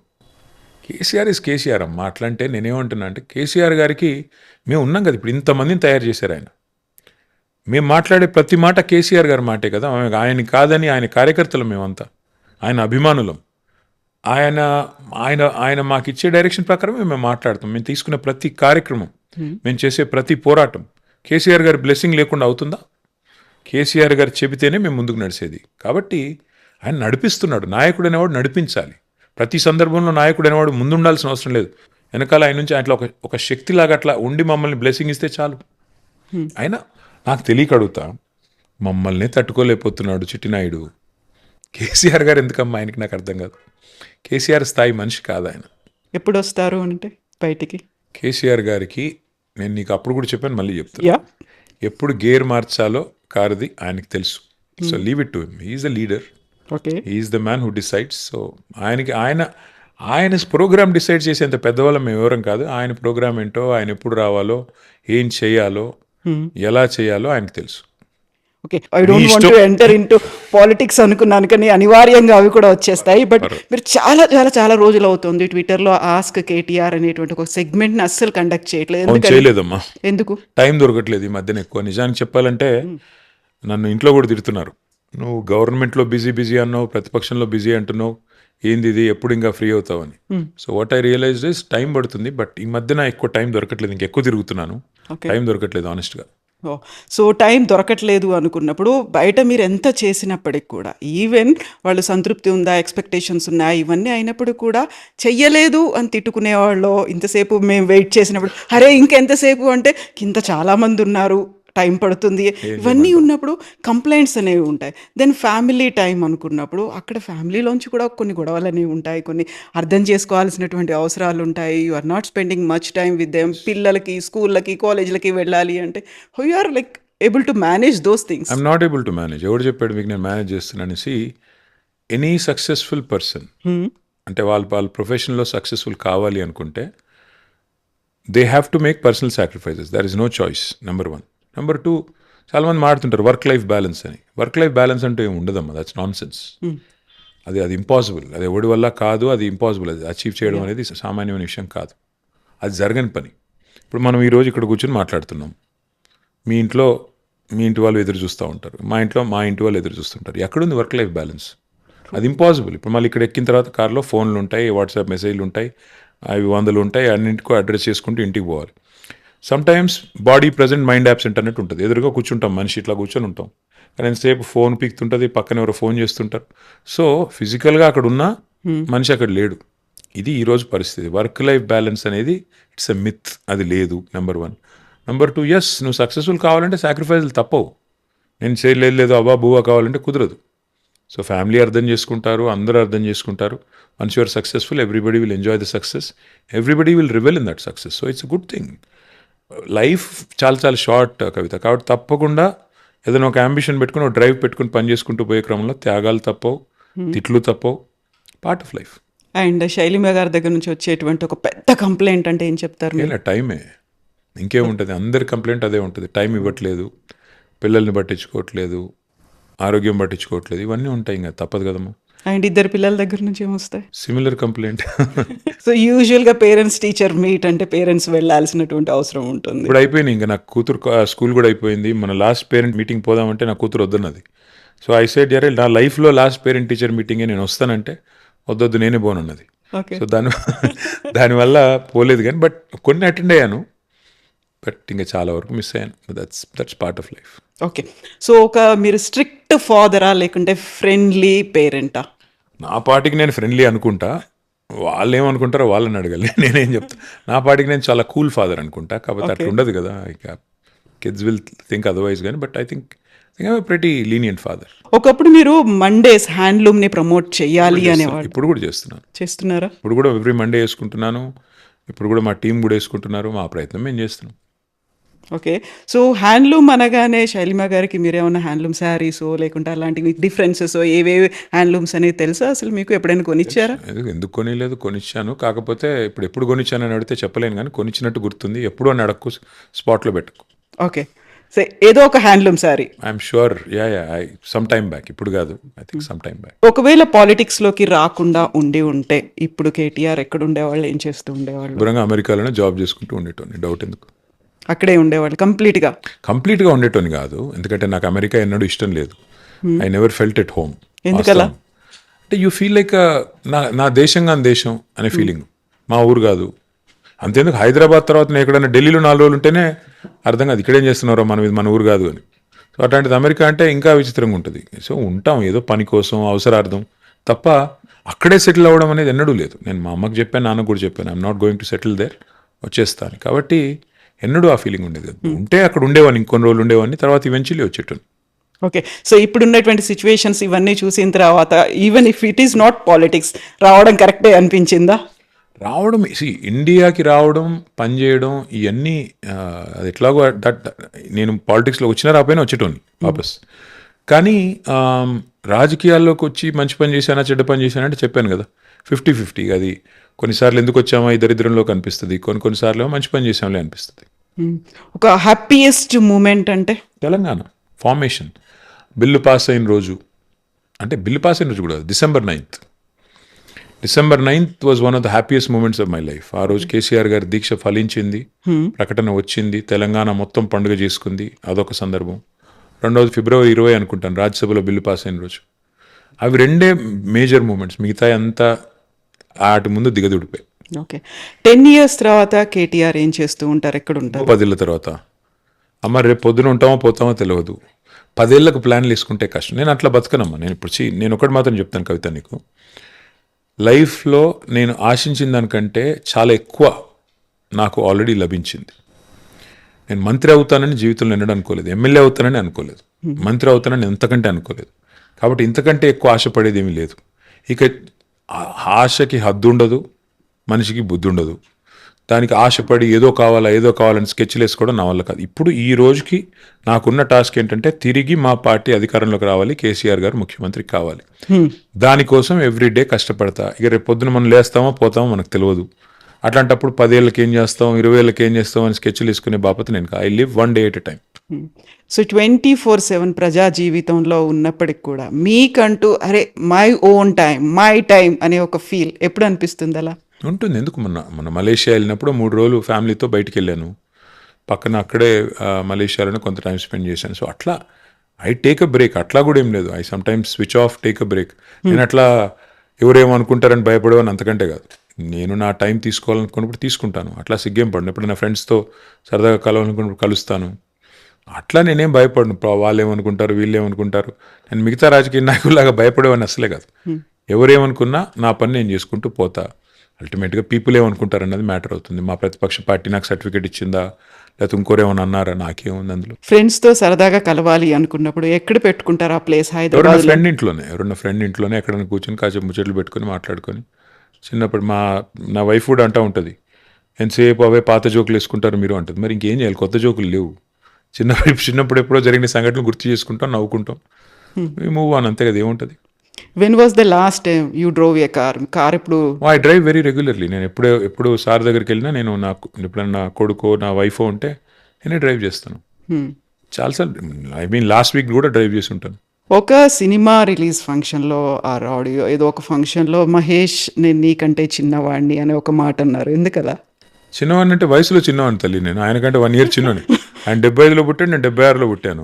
నో మీరు ఏమన్నా ఒక ఇండికేషన్స్ లాంటివి ఏమన్నా ఎప్పుడన్నా ఇచ్చారా అనే దాంట్లో? దేంటి ఏం ఇండికేషన్? బేబీ మోడలింగ్ కానీ మిగతా దాంట్లో కానీ? చిన్నవాడిని అంటే అట్లా కాదమ్మా. ఆయన ఏదో సార్ అంటుంటే, సార్ ఏందా నువ్వు, నాకు అర్థం కాదు, నేను చిన్నోడిని నీకంటే వయసులో అంటే, నేను ఆయన మహేష్ అంటున్నా, ఆయన నన్ను సార్ అంటున్నాడు. కాదు బాస్, నేను నీకంటే చిన్నోడిని కాబట్టి వయసులో చిన్నోడిని అని చెప్పిన. అంటే కదమ్మా, నాకు అట్లా పిచ్చి భ్రమలు ఏం లేవు. ఆయన మహేష్ బాబు, నేను ఎవరిని కాబట్టి. ఆయన చాలా అందగాడు, ఆయనతో మనకేం పోలిక. ఆయన ఏదో హీరో, సినిమా హీరో, నేను పొలిటీషియను. నాకు ఆయనకి పోలికలేంటి? ఆయన ఏదో పాపం గ్లామర్ కాపాడుకుని చాలా కష్టపడి ఆ స్థాయికి వచ్చాడు. ఆయనతో మనకేం పోలికలు, ఆయనతో నేనెట్టు పోల్చుకుంటా. సో మీరు ఎప్పుడైనా ఒక ఫారిన్ కంట్రీకి వెళ్ళారు, అక్కడ నుంచి మంచి ఒక కూల్ పిక్చర్ ఏదైనా పోస్ట్ చేశారనుకోండి, ఇమ్మీడియట్గా you will get few comments అని వస్తుంటాయి, కాంప్లిమెంట్స్ ఇవన్నీ వస్తూ ఉంటాయి. బూతులు కూడా తిడతారు, దానిలో ఏం లేదు. బూతులు తిట్టే వాళ్ళు ఉంటారు, పొగిడే వాళ్ళు ఉంటారు. అది లైఫ్ అమ్మ, దాన్ని పెద్ద సీరియస్గా తీసుకోకూడదు. ఇప్పుడు చాలా మందికి ఏదో ఒకటి కామెంట్ చేయాలని ఉంటుంది. అందుకే అప్పట్లో ఏదో పాట రాశారు కదా హిందీ సినిమాల్లో, కుచ్ తో లోగ్ కహెంగే లోగో కా కామ్ హే కహనా. ఇక అవన్నీ పట్టించుకుంటే కష్టం, మనం అవి పట్టించుకుంటే బతకలేం. సో చాలా టఫ్ సబ్జెక్ట్ స్కూల్లో అంటే ఏముండేది అసలు? మ్యాథమెటిక్స్. ఎందుకలా? అది నాకు అర్థం కాదు. నాకు ఆ పుస్తకం చూస్తే నెంబర్లు జంప్ అవుతూ ఉంటాయి. అంటే డిస్లెక్సియా అని లేదు, బట్ అది అర్థమయ్యేది కాదు. ఏంది ఇది, ఎవడు కనిపెట్టాడు, ఎందుకు పెట్టారు, ఈ పరీక్ష ఏంటి, ఆ టైప్లో నాకు పిచ్చ కోపం ఉండేది మ్యాథమెటిక్స్ అంటే. ఒక్కసారి మా అమ్మకి చెప్పిన, నేను ఇంకా చదవను, ఈరోజు ఎగ్జామ్ పోనంటే బతిలాడి పంపించింది. So I hated mathematics, I still hate. అది స్కూల్ డేస్లో అయి ఉంటుంది అంతేనా? అంతే. ఇంకా తర్వాత మ్యాథ్ లేదుగా, తప్పించుకున్నా. మీరు స్కూల్ ఏజ్లో ఒక గోల్ ఏదో పెట్టుకుంటారు, కాలేజ్కి వచ్చింది ఎప్పుడు లేదమ్మా గోల్స్. నాకు అసలు ఎప్పుడు లేదు. ఎప్పుడు గోల్స్ లేవు. ఏం చేయాలి అంటే ఫలానాది చేయాలి అన్నది ఎప్పుడు లేదు. మా అమ్మనేమో డాక్టర్ కామన్నది, సో డాక్టర్ అయిదామని సీటు కూడా సంపాదించిన. కానీ నాన్న అన్నారు, అది చాలా కష్టం రా, 32 ఏళ్ళు అవుతుంది సెటిల్ అయ్యే వరకు, ఎందుకు, అప్పుడే యూపీఎస్సీ రాయి సివిల్ సర్వెంట్గా అన్నారు. సరే నాన్న మీరు చెప్పింది చేస్తా అన్న. ఇద్దరిది చేయలేదు, ఇద్దరిని ఈక్వల్లీ డిసాటిస్ఫై చేసి వదిలేసి చివరికి అమెరికా వెళ్ళిపోయాను. సో అట్లా జరుగుతుంటాయి లైఫ్లో. పెద్ద గోల్స్ అంబిషన్స్ ఏం పెట్టుకోలేదమ్మా. అట్లా అట్లా అట్లా అట్లా అట్లా బై డిఫాల్ట్ నడిచిపోయింది ఇప్పటిదాకా. రేపు కూడా అట్లా నడుస్తుంది అనుకుంటున్నాను. కేటీఆర్ గారు అంటే నాన్నగారు అంటే మీకు చాలా భయమా? భయము, గౌరవము, అన్నిటికీ మించి భక్తి, మూడు ఉన్నాయి. ఓకే. I worship him. అంటే is a leader, is a living legend. ఆయన కంటే మించిన నాయకుని నేను చూడలేదు. చాలామంది రాజకీయ నాయకులను చూశాను. Is a legend. భయం, ఎస్, ఇప్పటికి కూడా ఆయన ముందు మాట్లాడలేను. గౌరవం, because of his achievements, is a tall leader. ఆయన ఏ మూడ్లో ఉన్నారో కనుక్కొని మరీ వెళ్తారు దగ్గరికి, లేకపోతే డౌట్ ఏమన్నా డౌటా? ఆయన మంచి మూడ్లో లేరంటే అందుకు వెళ్తాం ముందుకి, పక్కకి వెళ్ళి ఇక్కడ మా అమ్మతో కూర్చొని ఏదో చెప్పుకుంటా. లైక్ ఒక లీడర్ గా చూస్తారా, నాన్నగారి లాగా చూస్తారా, లైక్ ఎలా ఉంటుంది ఆ అట్లా బాండ్? ఉంటుందా తల్లి? ఇప్పుడు ఆడ పోయినాక అట్లా ఇప్పుడు ఒక మనిషిలో మల్టిపుల్ ఐడెంటిటీస్ ఉంటాయి. ఎట్లా చెప్తావు నువ్వు? ఆయన లీడర్గా చూస్తావా, తండ్రిగా చూస్తావా అంటే, ఆయన సడన్గా ఏదైనా ఇంటి విషయం పడితే తండ్రికి కొడుకుగానే చెప్తా, పార్టీ విషయం పడితే లీడర్గా చెప్తా. అందులో ఎట్లా ఎట్లా డిఫరెన్షియేట్ చేస్తావు? చేయలేం కదా. కూర్చున్నప్పుడు అరే వాడు ఎట్లున్నాడు హిమాంశు అంటే చెప్తా, తండ్రిగానే చెప్తా. ఒకవేళ కాదు, అరే అదేమైందిరా, పని ఏదో చెప్పినా కదా, అదేమైందంటే లీడర్గానే చెప్పాలి. సార్ అది కాదు సార్, ఇదైంది సార్ అని చెప్పాలి. దానిలో ఏముంటుంది? హైదరాబాద్ మీ ఫేవరెట్ సిటీ అంటే ఫస్ట్ హైదరాబాదే వస్తుంది. అదర్ దాన్ హైదరాబాద్ అంటే ఏం చెప్తారు? అంటే ఇక్కడ విదేశాల్లోనే ఎక్కడ? వేరేవా? అంటే ఇండియాలో చాలా ఉన్నాయి. ఫర్ ఎగ్జాంపుల్ నేను చదువుకున్న ప్లేస్లేనండి, నేను తిరిగిన ప్లేస్లు చాలా ఉన్నాయి. బట్ వరల్డ్లో అయితే న్యూయార్క్ చాలా ఇష్టమైన సిటీ. నేను చదువుకున్నాను అక్కడ, అది కూడా ఒక కారణం కావచ్చు. ఇండియాలో పూణే కూడా ఇష్టం, ఎందుకంటే అక్కడ కూడా చదువుకున్నా. బెంగళూరు ఇష్టం. చాలా ఉన్నాయమ్మా. తిరిగిన ఒక్కొక్క ప్లేస్లో ఒక్కొక్కటి నచ్చుతుంది. ఓకే. సో ఒక తీరని కోరిక ఉంది అంటే? చాలా ఉన్నాయి. ఒకటేంటి, పెద్ద బకెట్ లిస్ట్ రాసుకున్నాను నేను. మొన్న ఏదో 50 yearsకి వస్తున్నాను నేను ఈ సంవత్సరం. ఏం చేయలేదు జీవితంలో, చాలా వేస్ట్ ఫెలో లాగా ఇక్కడే మిగిలిపోయామని చెప్పి ఒక లిస్ట్ అంతా రాసుకుని నా ఫోన్లో ఉంది. ఈసారి అసలు చాలా ప్లాన్లు వేసుకున్నాను నేను. 50వ సంవత్సరం 50 పనులు చేయాలని రాసుకున్నాను, ఒక్కటి కూడా చేయలేదు ఇప్పటివరకు. సో చూడాలి, తీరని కోరికలు చాలా ఉన్నాయి. ఓకే. పనులు అంటే రిజల్యూషన్స్ ఎవ్రీ ఇయర్ పెట్టుకుంటాం, న్యూ ఇయర్కి అలాగే? అవి లేవు. అట్లా కాదు. అంటే ఫర్ ఎగ్జాంపుల్ చెప్తున్నా, పిరమిడ్స్ ఉన్నాయి ఈజిప్ట్లో, పోవాలనుకున్నాను. చూసి ఎవరు మొన్న మా వాళ్ళు ఎవరో పోయించినారంటే అరే పోవాలరా ఇక్కడికని రాసుకున్నా. తర్వాత ఎవరో ఫ్రెండ్ మారాకేష్ పోయినాడు, మొరాకో పోయినాడు. అరే చాలా బాగుంది, అట్లా ఉంది, ఇట్లా ఉంది, కాసాబ్లాంకా, అరే ఇదేదో పోవాలని రాసుకున్నా. అంటే ఇట్లా ఏదో ఉంటుంది ట్రావెల్ డెస్టినేషన్స్ అని. స్కై డైవింగ్ ఎవరో చేశారన్నారు, అరే ఇది కూడా చేయాలి మనం. బంగీ జంప్ ఉంటుంది. బంజీ జంపింగ్ లేదమ్మా నాకు. స్కై డైవింగ్ ఏదో కొద్దిగా భయం లేదు, కానీ బంజీ జంపింగ్ అంటే ఏందో అర్థం కాదు. తాడును పట్టుకుని దుంకడం కొద్దిగా కష్టం, పారాషూట్ వేసుకుని దుంకడం ఈజీ, కానీ ఆ తాడు తెగితే టప్ అట్లా కాకుండా అది మరి ఆ జగన్ అన్న ఎట్లా చేశాడో నాకు తెలియదు, కానీ అడగాలి ఒకసారి ఈసారి కలిసినప్పుడు. సో యూజువల్గా ఇలా పొలిటీషియన్స్ అదర్ దాన్ పాలిటిక్స్ మాట్లాడుకోవాలి, ఎప్పుడు ఉండేటువంటి హెక్టిక్ షెడ్యూల్స్ ఇవన్నీ కాదు అనుకుంటే ఎవరితో మీరు అంత క్లోజ్గా అసోసియేట్ అయ్యి మాట్లాడతారు? ఏది రాజకీయాల్లో? రాజకీయాల్లో పొలిటికల్ లీడర్స్తో అదర్ దాన్ పాలిటిక్స్. నాకు ఒక సెపరేషన్ ఉందమ్మా నా లైఫ్లో. నేను వర్క్ కాడికి మా కొలీగ్స్ అందరితో బాగానే ఉంటాను, అంటే నేను అనుకుంటున్నాను బాగానే ఉంటానని. ఫ్రెండ్స్తో పర్సనల్ విషయాలు మాట్లాడతాను, నా కొలీగ్స్ అందరితో రాజకీయమే మాట్లాడతాను కదా. మా వృత్తి కదా అది, మా వర్క్ అది. సో ఆ సెపరేషన్ నాకుంది. ఓకే. కాబట్టి రెండూ మిక్స్ అయ్యే పరిస్థితి ఏమీ లేదు. కేటీఆర్కి యాటిట్యూడ్ ఎక్కువ, కొంచెం గర్వం, నిజమేనా? ఏం చేస్తాం ఇప్పుడు, ఎట్లా అయిపోయిందంటమ్మా కవిత, కుక్కని చంపే ముందు పిచ్చి కుక్క అని ముద్రేయాలి. అందుకే మా అపోనెంట్స్ ఏం చేస్తారంటే, ఇప్పుడు నేను లేవనెత్తిన ప్రశ్నల్లో వారికి సమాధానం చెప్పే సత్తా లేదనుకోండి, ఏం చేయాలి, నన్ను ఏదో ఒక ముద్రేయాలి, క్యారెక్టర్ అసాసినేట్ చేయాలి. ఏం చేయాలి దానికి? ఒకసారి ఈరోజు డ్రగ్స్ తీసుకుంటాడని ఒక ప్రచారం కల్పించాలి, ఇంకోసారి ఏదో హీరోయిన్లతో తిరుగుతున్నాడని ఒక దిక్కుమాలని ప్రచారం చేయాలి. ఈ రెండు కూడా వర్కౌట్ కాకపోతే ఏం చేయాలి? ఓహో వీడికి బాగా అహంకారం అని ముద్ర వేయాలి. నేను అహంకారపూరితంగా చేసిన పని ఏంటో దయచేసి ఎవరైనా చెప్పాలి నాకు ఏదో ఒకరోజు. మేబీ నేను మాట్లాడేటప్పుడు కొద్దిగా ఓపెన్గా, నిర్భీతిగా, డైరెక్ట్గా మాట్లాడితే కొంతమందికి నచ్చదేమో. దానికి నేనేం చేయాలి?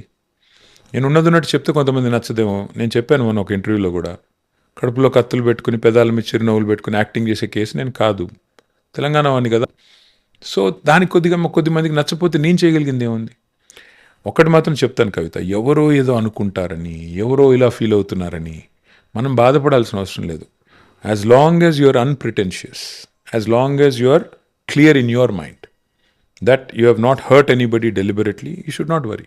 ఓడిపోయిన తర్వాత రియలైజ్ అయ్యారా ఎందుకు ఓడిపోయారు అనేది? ఆఫ్ కోర్స్, కర్ణుడి సావుకి 100 కారణాలు అంటారు కదా, అట్లా మా ఓటమికి కూడా 100 కారణాలు ఉన్నాయి. ఏ కారణం చెప్పండి నీకు? చాలా ఉన్నాయి. ఓకే, అందరం మనుషులం కదా కవిత, పొరపాట్లు చేస్తాం. మనుషులం కాబట్టి తప్పులు చేస్తాం, మనుషులం కాబట్టి పొరపాట్లు చేస్తాం. డెఫినెట్గా చాలా కారణాలు ఉన్నాయి, 100 కారణాలు ఉన్నాయి. అందులో చెప్పాను కదా, పర్సెప్షన్ మేనేజ్మెంట్లో ఫెయిల్ అయ్యాం. ఇప్పుడు 1,60,000 ఉద్యోగాలు, ప్రభుత్వ ఉద్యోగాలు కల్పించాం, highest in the country for any government in 10 years. కానీ చెప్పుకోలేకపోయాం. పిల్లలు మాకు ఉద్యోగాలు రాలేదంటే మేము we could not answer properly, we could not satisfy them properly. So అట్లా ఒక్కో సెక్షన్కి ఒక్కొక్కటి ఉంది. హైయెస్ట్ జీతాలు ఇచ్చాం ఉద్యోగులకు దేశంలోనే, 73% ఫిట్మెంట్. కానీ మాకు 1వ తారీఖు జీతాలు రాలేదంటే సరిగ్గా చెప్పలేకపోయాం వాళ్ళకి సాటిస్ఫాక్టరీగా. కోవిడ్ వచ్చింది, ఫిజికల్ డిసిప్లిన్ తప్పింది, ఎక్స్ప్లెయిన్ చేయలేకపోయాం. ఇంతకంటే దేశంలో ఎవరు చేయలేదు అని చెప్పలేకపోయాం. చేసుకున్నది కూడా చెప్పలేకపోయాము. పర్సెప్షన్ మేనేజ్మెంట్లో విఫలమయ్యాం. కానీ రిగ్రెట్ ఏం లేదమ్మా, ఓడిపోయాము అన్న బాధ ఏం లేదు. ఎందుకంటే గాడిదని చూస్తేనే గుర్రం విలువ తెలుస్తుంది, బాధ ఏం లేదు. సో సినిమాలకి సంబంధించి ఇంతకుముందు మీరు పోస్ట్ చేసేవాళ్ళు ఒక సిరీస్ గురించి, ఒక సినిమా గురించి. ఇప్పుడు మానేశాను, ఎందుకంటే దిక్కుమాలిన లింకప్లు పెడుతున్నారు. సినిమా గురించి ఏమైనా పెడితే ఏ దరిద్రం మళ్ళీ అంటగడతారో, నాకెందుకు ఈ చండాలం అని వదిలేశాను. అంటే మరీ కొన్ని విషయాల్లో ఎలా తయారయ్యారంటే మా అపోనెంట్స్, సరుకు లేదు, సబ్జెక్టు లేదు, అదేంటారు బబ్రాజమానం భజగోవిందం అని డబ్బాలో వేసి గుల్కరాలు ఊపినట్టు వాళ్ళకి మాట్లాడడం తప్ప ఒక సబ్జెక్ట్ మాట్లాడే తెలియదు, ఒక పని చేసే తెలివి లేదు. దాంతో ఏం చేస్తున్నారు, అడ్డమైనవన్నీ ఎత్తుకొని పనికి మాలినవన్నీ మాట్లాడి మమ్మల్ని బిలిటిల్ చేసే ప్రయత్నం చేస్తున్నారు. ఎందుకు స్కోప్ ఇవ్వాలి? సినిమాలు అప్పుడప్పుడు చూస్తానంటే చూస్తాను, ఇప్పుడు ఇంకా ట్వీట్ చేయడం మానేశాను. సినిమా ఫంక్షన్లకు పిలిస్తే కూడా పోవట్లేదు నేను. ఎందుకు ఈ దరిద్రం అంతా నాకెందుకు, మళ్ళీ అంటగడతారు, చండాలం వద్దు అని డిసైడ్ చేసుకో. ఈ మధ్యలో వచ్చినటువంటి జెన్జీ మూవ్మెంట్ గురించి వాళ్ళు కరెక్ట్ పాత్లోనే వెళ్తున్నారా అంటే? డెఫినెట్గా దేశంలో, ప్రపంచంలో యువత ఆస్పిరేషన్ మనం అర్థం చేసుకున్నంత కాలం, యువత మారుతున్న కాలానికి అనుగుణంగా పాలకులు, ప్రభుత్వాలు, పార్టీలు మారినంత కాలం వాళ్ళు డిస్సాటిస్ఫైడ్ ఉంటారు. డెఫినెట్గా ఆ డిస్సాటిస్ఫాక్షన్ ఇస్ అబ్సల్యూట్లీ జస్టిఫైడ్ నన్ను అడిగితే. ప్రాపర్గా అనుకున్న డైరెక్షన్లోనే వెళ్తున్నారా, లేకుంటే వాళ్ళ వెనకాల ఒక మోటివ్ ఏదో ఉంది? డైరెక్షన్ ఇచ్చేవాళ్ళు ఎవరు లేరమ్మా. ఫర్ ఎగ్జాంపుల్, వాళ్ళు కోరుకుంటుంది ఇప్పుడు మనం విదేశాలు తిరిగి లేదా ఇంకో చోటుకి వెళ్ళి తిరిగి వస్తే మన దేశం ఇట్లా ఎందుకుంది అనే బాధ కలుగుతుంది. అంటే వేరే దేశాలు ఎక్కడికో వెళ్ళిపోతున్నాయి, మనం ఇట్లాగే ఎందుకున్నాం అన్నప్పుడు సహజంగా అసంతృప్తి వస్తుంది కదా. మన పాలకులు ఎక్కడో మమ్మల్ని లెట్ డౌన్ చేశారు ఫీలింగ్ వస్తుంది కదా. వచ్చినప్పుడు they are expressing in different forms, తప్పేముంది అందులో? సో డిస్ట్రక్టివ్గా వెళ్తున్నారా, వాళ్ళు కన్స్ట్రక్టివ్గా ఉన్నారా? డిస్ట్రక్టివ్గా వెళ్తే ఈ దేశంలో చాలా రాజకీయ నాయకులు మిగలరు. ఒకవేళ యువతరం కనుక తమ చేతుల్లోకి ఆ రకమైన డిస్ట్రక్టివ్ మెంటాలిటీ తీసుకుంటే, in fact they are very lenient. Our people are very kind, our people are extremely patient. ఇంత టైం లేకపోతే నేను ఒకటి అడుగుతా కవిత, 100 రోజుల్లో అన్నీ చేస్తామని చెప్పి హామీలు ఇచ్చి 900 రోజులు కూడా చేయకపోతే మన వాళ్ళు ఎంత మంచి వాళ్ళు కాకపోతే ఊరుకుంటున్నారు? రైతు బంధు నీకు 10,000 నుంచి 15,000 చేస్తామని చెప్పి 3 సార్లు రైతు బంధు ఎగ్గొడితే రైతులు ఏమనట్లేదంటే ఎంత మంచి వాళ్ళు?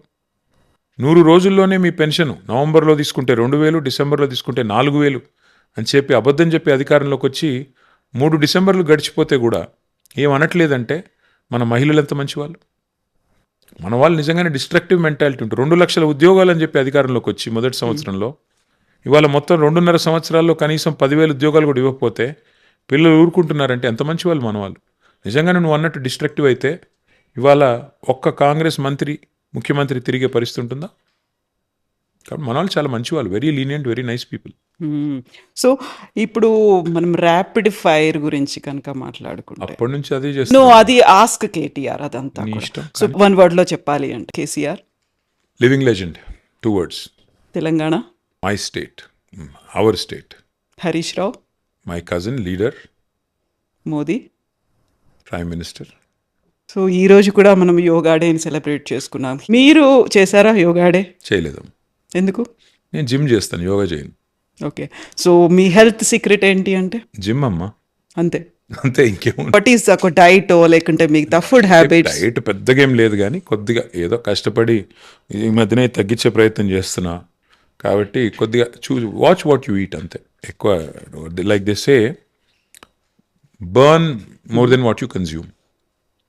ఓకే. So food habits? నాకు పెద్ద ఫుడీ కాదు నేను, కాబట్టి ఏం పెట్టినా తింటాను. I'm not very Fasi. Next CM అవుతారా కేటీఆర్ అంటే? ఒక్కటి మాత్రం చెప్పగలను, 2028లో కేసీఆర్ గారు సీఎం అవుతారు. ఇక తర్వాత ఏమవుతుంది, ఎప్పుడో ఏమవుతుంది అంటే నేను జ్యోతిష్యుని కాదు. నేను చెప్పినట్టు నాకంటూ అంబిషన్స్ పర్సనల్గా ఏం లేవు. Okay. So simple are branded వస్తువులు? రెండు ఉన్నాయి నాకు, సింపుల్ ఉన్నాయి, బ్రాండెడ్ ఉన్నాయి. I have a mix of both. Okay. Car racing అంటే ఇష్టమా మీకు? ఎస్, ఆఫ్ కోర్స్, డెఫినెట్గా ఇష్టం. ఫార్ములా ఈ కార్ రేస్ వచ్చింది మన దగ్గరికి.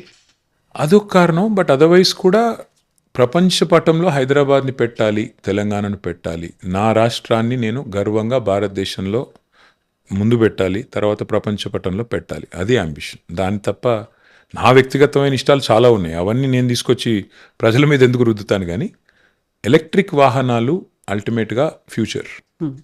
సో వాటికి సంబంధించి ప్రమోషన్ చేయాలి. ఎలక్ట్రిక్ వాహనాల వినియోగంలో మాత్రమే కాదు, ఉత్పత్తిలో, తయారీలో, రీసెర్చ్లో, ఇన్నోవేషన్లో తెలంగాణ అనేది ఎపిసెంటర్ కావాలి. అందుకని ఆ రోజుల్లో అట్లా ప్లాన్ చేసాం, ప్రమోట్ చేసాం, పాలసీ తెచ్చాం, మొబిలిటీ వీక్ పెట్టాం, ఫార్ములా ఈ కార్ రేస్ తెచ్చాం. కొంతమందికి అర్థమవుతుంది, కొంతమందికి అర్థం కాదు, వారి వారి స్థాయిని బట్టి ఉంటుంది. ఏం చేస్తాం. రోల్ మోడల్ అంటే ఎవరున్నారు? కేసీఆర్. ఇంకా డౌట్ ఎందుకు నీకు, ఇంకా వేరే వాళ్ళు ఎందుకు? నాకు ఇంట్లోనే అంత పెద్ద రోల్ మోడల్ పెట్టుకుని ఆయన మించి ఇంకేముంటుంది. Favourite person? ఫేవరెట్ పర్సన్ అంటే అది కూడా రోల్ బట్టి డిపెండ్ అవుద్దాం. మాట్లాంటే ఇప్పుడు చాలామంది ఉన్నారు, అమ్ముంది, భార్య ఉంది, కొడుకున్నాడు, కూతురుంది, నాన్నున్నారు, ఇంతమంది ఉన్నారు. ఫేవరెట్ పర్సన్ అంటే ఏం చెప్తా? ఎస్. సో కేటీఆర్ అంటే ఏం చెప్తారు కేటీఆర్ గురించి? నా గురించి నేనా? ఏమో అంటే maybe I'm not performing to my potential. ఇంకా చాలా చేయాలి. I'm not working hard enough. So you are not up to the mark అనుకుంటున్నారా? అంటే నేను చేసేటప్పుడు బాగానే చేస్తాను కానీ పని స్టార్ట్ చేయడమే కష్టం. స్టార్ట్ చేస్తే బాగానే చేస్తాను, ఆ స్టార్టింగ్ ట్రబుల్ కొద్దిగా ఉంది. So you need a push వెనకాల నుంచి ఇలా? పుష్ ఏమొద్దు, నాకు పుష్ చేస్తే ఎవడెక్కడ బాయిలో నూకుతాడని డౌట్ ఉంటుంది కానీ కాదు. మనమే సెల్ఫ్ మోటివేటెడ్ ఉండాలి కదా. మనం మొదలు పెట్టాలి పని, ఏదైనా సీరియస్గా మొదలు పెట్టాలంటే సెల్ఫ్ డ్రివెన్ ఉండాలి, మోటివేషన్ ఉండాలి. అది అప్పుడప్పుడు ఏమవుతుందంటే ఎగ్జిస్టెన్షియల్ యాంగ్స్ట్ ఉంటాం కదా, ఏం చేస్తున్నాం ఈ నాన్ సెన్స్, ఏంటి రాజకీయం, ఈ రోత, ఈ టైప్లో వచ్చినప్పుడు కొన్నిసార్లు డిమోటివేట్ అవుతాం. మళ్ళా కాదు మా బాస్ సీఎం కావాలి, మా కేసీఆర్ గారు మళ్ళీ ఆ కుర్చీలో కూర్చోవాలి, ఈ పనికి మాలిన విధవలందరూ రాష్ట్రాన్ని నడుపుతుంటే మా బాస్ అక్కడ కూర్చోవడం ఏంటి అని బాధేసినప్పుడు మళ్ళీ అరే నథింగ్ డూయింగ్, చల్ లెట్స్ ఫైట్, ఆ టైప్లో మళ్ళీ సెల్ఫ్ మోటివేషన్ వస్తుంది. ఓకే. కేటీఆర్లో ఏదన్నా మార్పు రావాలి అనుకుంటే? అయ్యో చాలా రావాలి. ఎలా? చెప్పాను కదా, కొద్దిగా లేజినెస్ తగ్గించుకోవాలి, నేను బాగా తిరగాలి, బాగా కష్టపడాలి, ఇంకా చాలా చేయాలి. చాలా ఉన్నాయి, ఒకటెందుకు చాలా ఉన్నాయి. కేటీఆర్కి మార్క్స్ వేయమంటే ఎన్ని వేస్తారు మీరు? ఎబ్బే అట్లా నాకు నేను మార్కులు ఇచ్చుకునేంత చాలా, అది self certification is a bad thing in especially when it comes to our own selfs. I think అది చెప్పలేను, వేరే వాళ్ళు చెప్పాలి, అది నేనే చెప్తా. సో కేసీఆర్లో ఒకవేళ ఏదైనా మార్పు రావాలి అంటే? కేసీఆర్ గారిలో ఏం రావాలమ్మా మార్పు? పాపం ఆయన is achieved Telangana, is achieved his life ambition, then he led the state brilliantly. ఆయనలో ఏం మార్పు కావాలా? మా అందరిలో మార్పు రావాలా, మా నాయకుల్లో మార్పు రావాలా, మేము ఇంకా కష్టపడాలా. పెద్ద ఆయన మాకు ఇంత పెద్ద రాష్ట్రాన్ని ఇచ్చి ఇంత పెద్ద ప్లాట్ఫామ్ ఇచ్చాడు, ఆయనకి మేము as a token of gratitude, at a token of thanks మేము పనిచేసి వారిని మళ్ళీ తిరిగి అధికారంలో తీసుకొని రావాలా. సో కేసీఆర్ కలవరు జనాల్ని, చాలా దూరం ఉంటారు, ప్రజల్నే కాదు యాక్చువల్గా క్యాడర్ను కూడా కలవట్లేదు. ఇవన్నీ నేను 45 ఏళ్ళ నుంచి వింటున్నా, ఎంత నాన్ సెన్స్. కేసీఆర్ గారు కలుస్తానే ఉన్నారు, వివిధ పథకాల రూపంలో ప్రజల్ని ఎవ్రీడే ప్రజల కళ్ళల్లో మెదులుతూనే ఉన్నారు. కేసీఆర్ గారు అంత ఈజీగా ప్రత్యర్థులకు ఒక పట్టాన్ని అర్థం గారు. ఆ ప్రత్యర్థుల్లో మీడియా కూడా ఉంది. దరిద్రం ఏంటంటే మీడియా ఇంకా ఆయనకు ఒక ముద్రేసి ఆయన అంటే పడని మీడియా, తెలంగాణ అంటే ఇష్టం లేని మీడియా, వాళ్ళు పుట్టించిన కథలు ఇవి.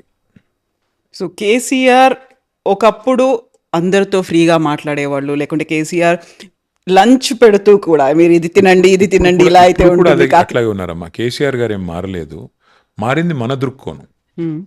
ఏమవుతుందంటే మీకు ఒక చిన్న ఉదాహరణ చెప్తాను. ఇప్పుడున్న ముఖ్యమంత్రి గారు 18 గంటలు కష్టపడుతున్నారంట, అందరినీ కలుస్తున్నారంట.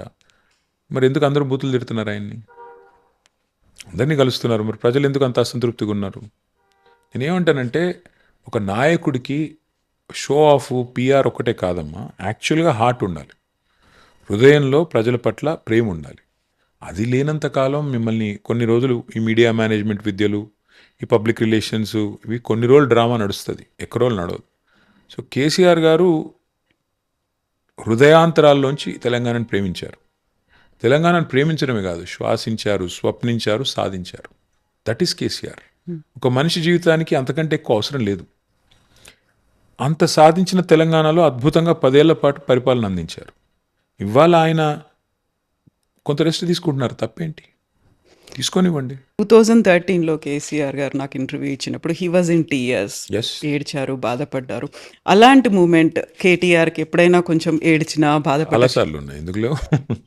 చాలాసార్లు ఉంటాయి. ఇట్లా పర్సనల్ లైఫ్లో ఎందుకు ఉండవమ్మా?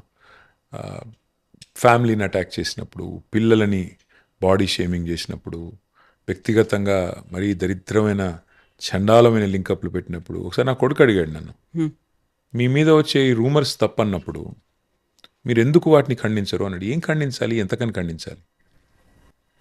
ఇది ఇట్లా ఇష్టం వచ్చినట్టు మాట్లాడుతున్నారు కదా, ఎందుకు ఖండించరు అన్నాడు. ఏం చెప్పాలి చెప్పు? ఒక్కసారి చెప్తాను, 2 సార్లు చెప్తాను, 3 సార్లు చెప్తాను ఇది నాన్ సెన్స్ అని. ఎన్నిసార్లు చెప్తావు? అవతల 1000 గొంతులతో దాడి చేస్తుంటే ఏం చేస్తావు? సరే కానీ నాన్ సెన్స్ అని చెప్పి వదిలేయాలి. ఇప్పుడు కనీసం అవతల ఏదైనా ప్రూఫో, ఎవిడెన్సో, ఏదైనా చేశాను తప్పండి అనుకుంటేనేమో మాట్లాడిన అర్థం ఉంది.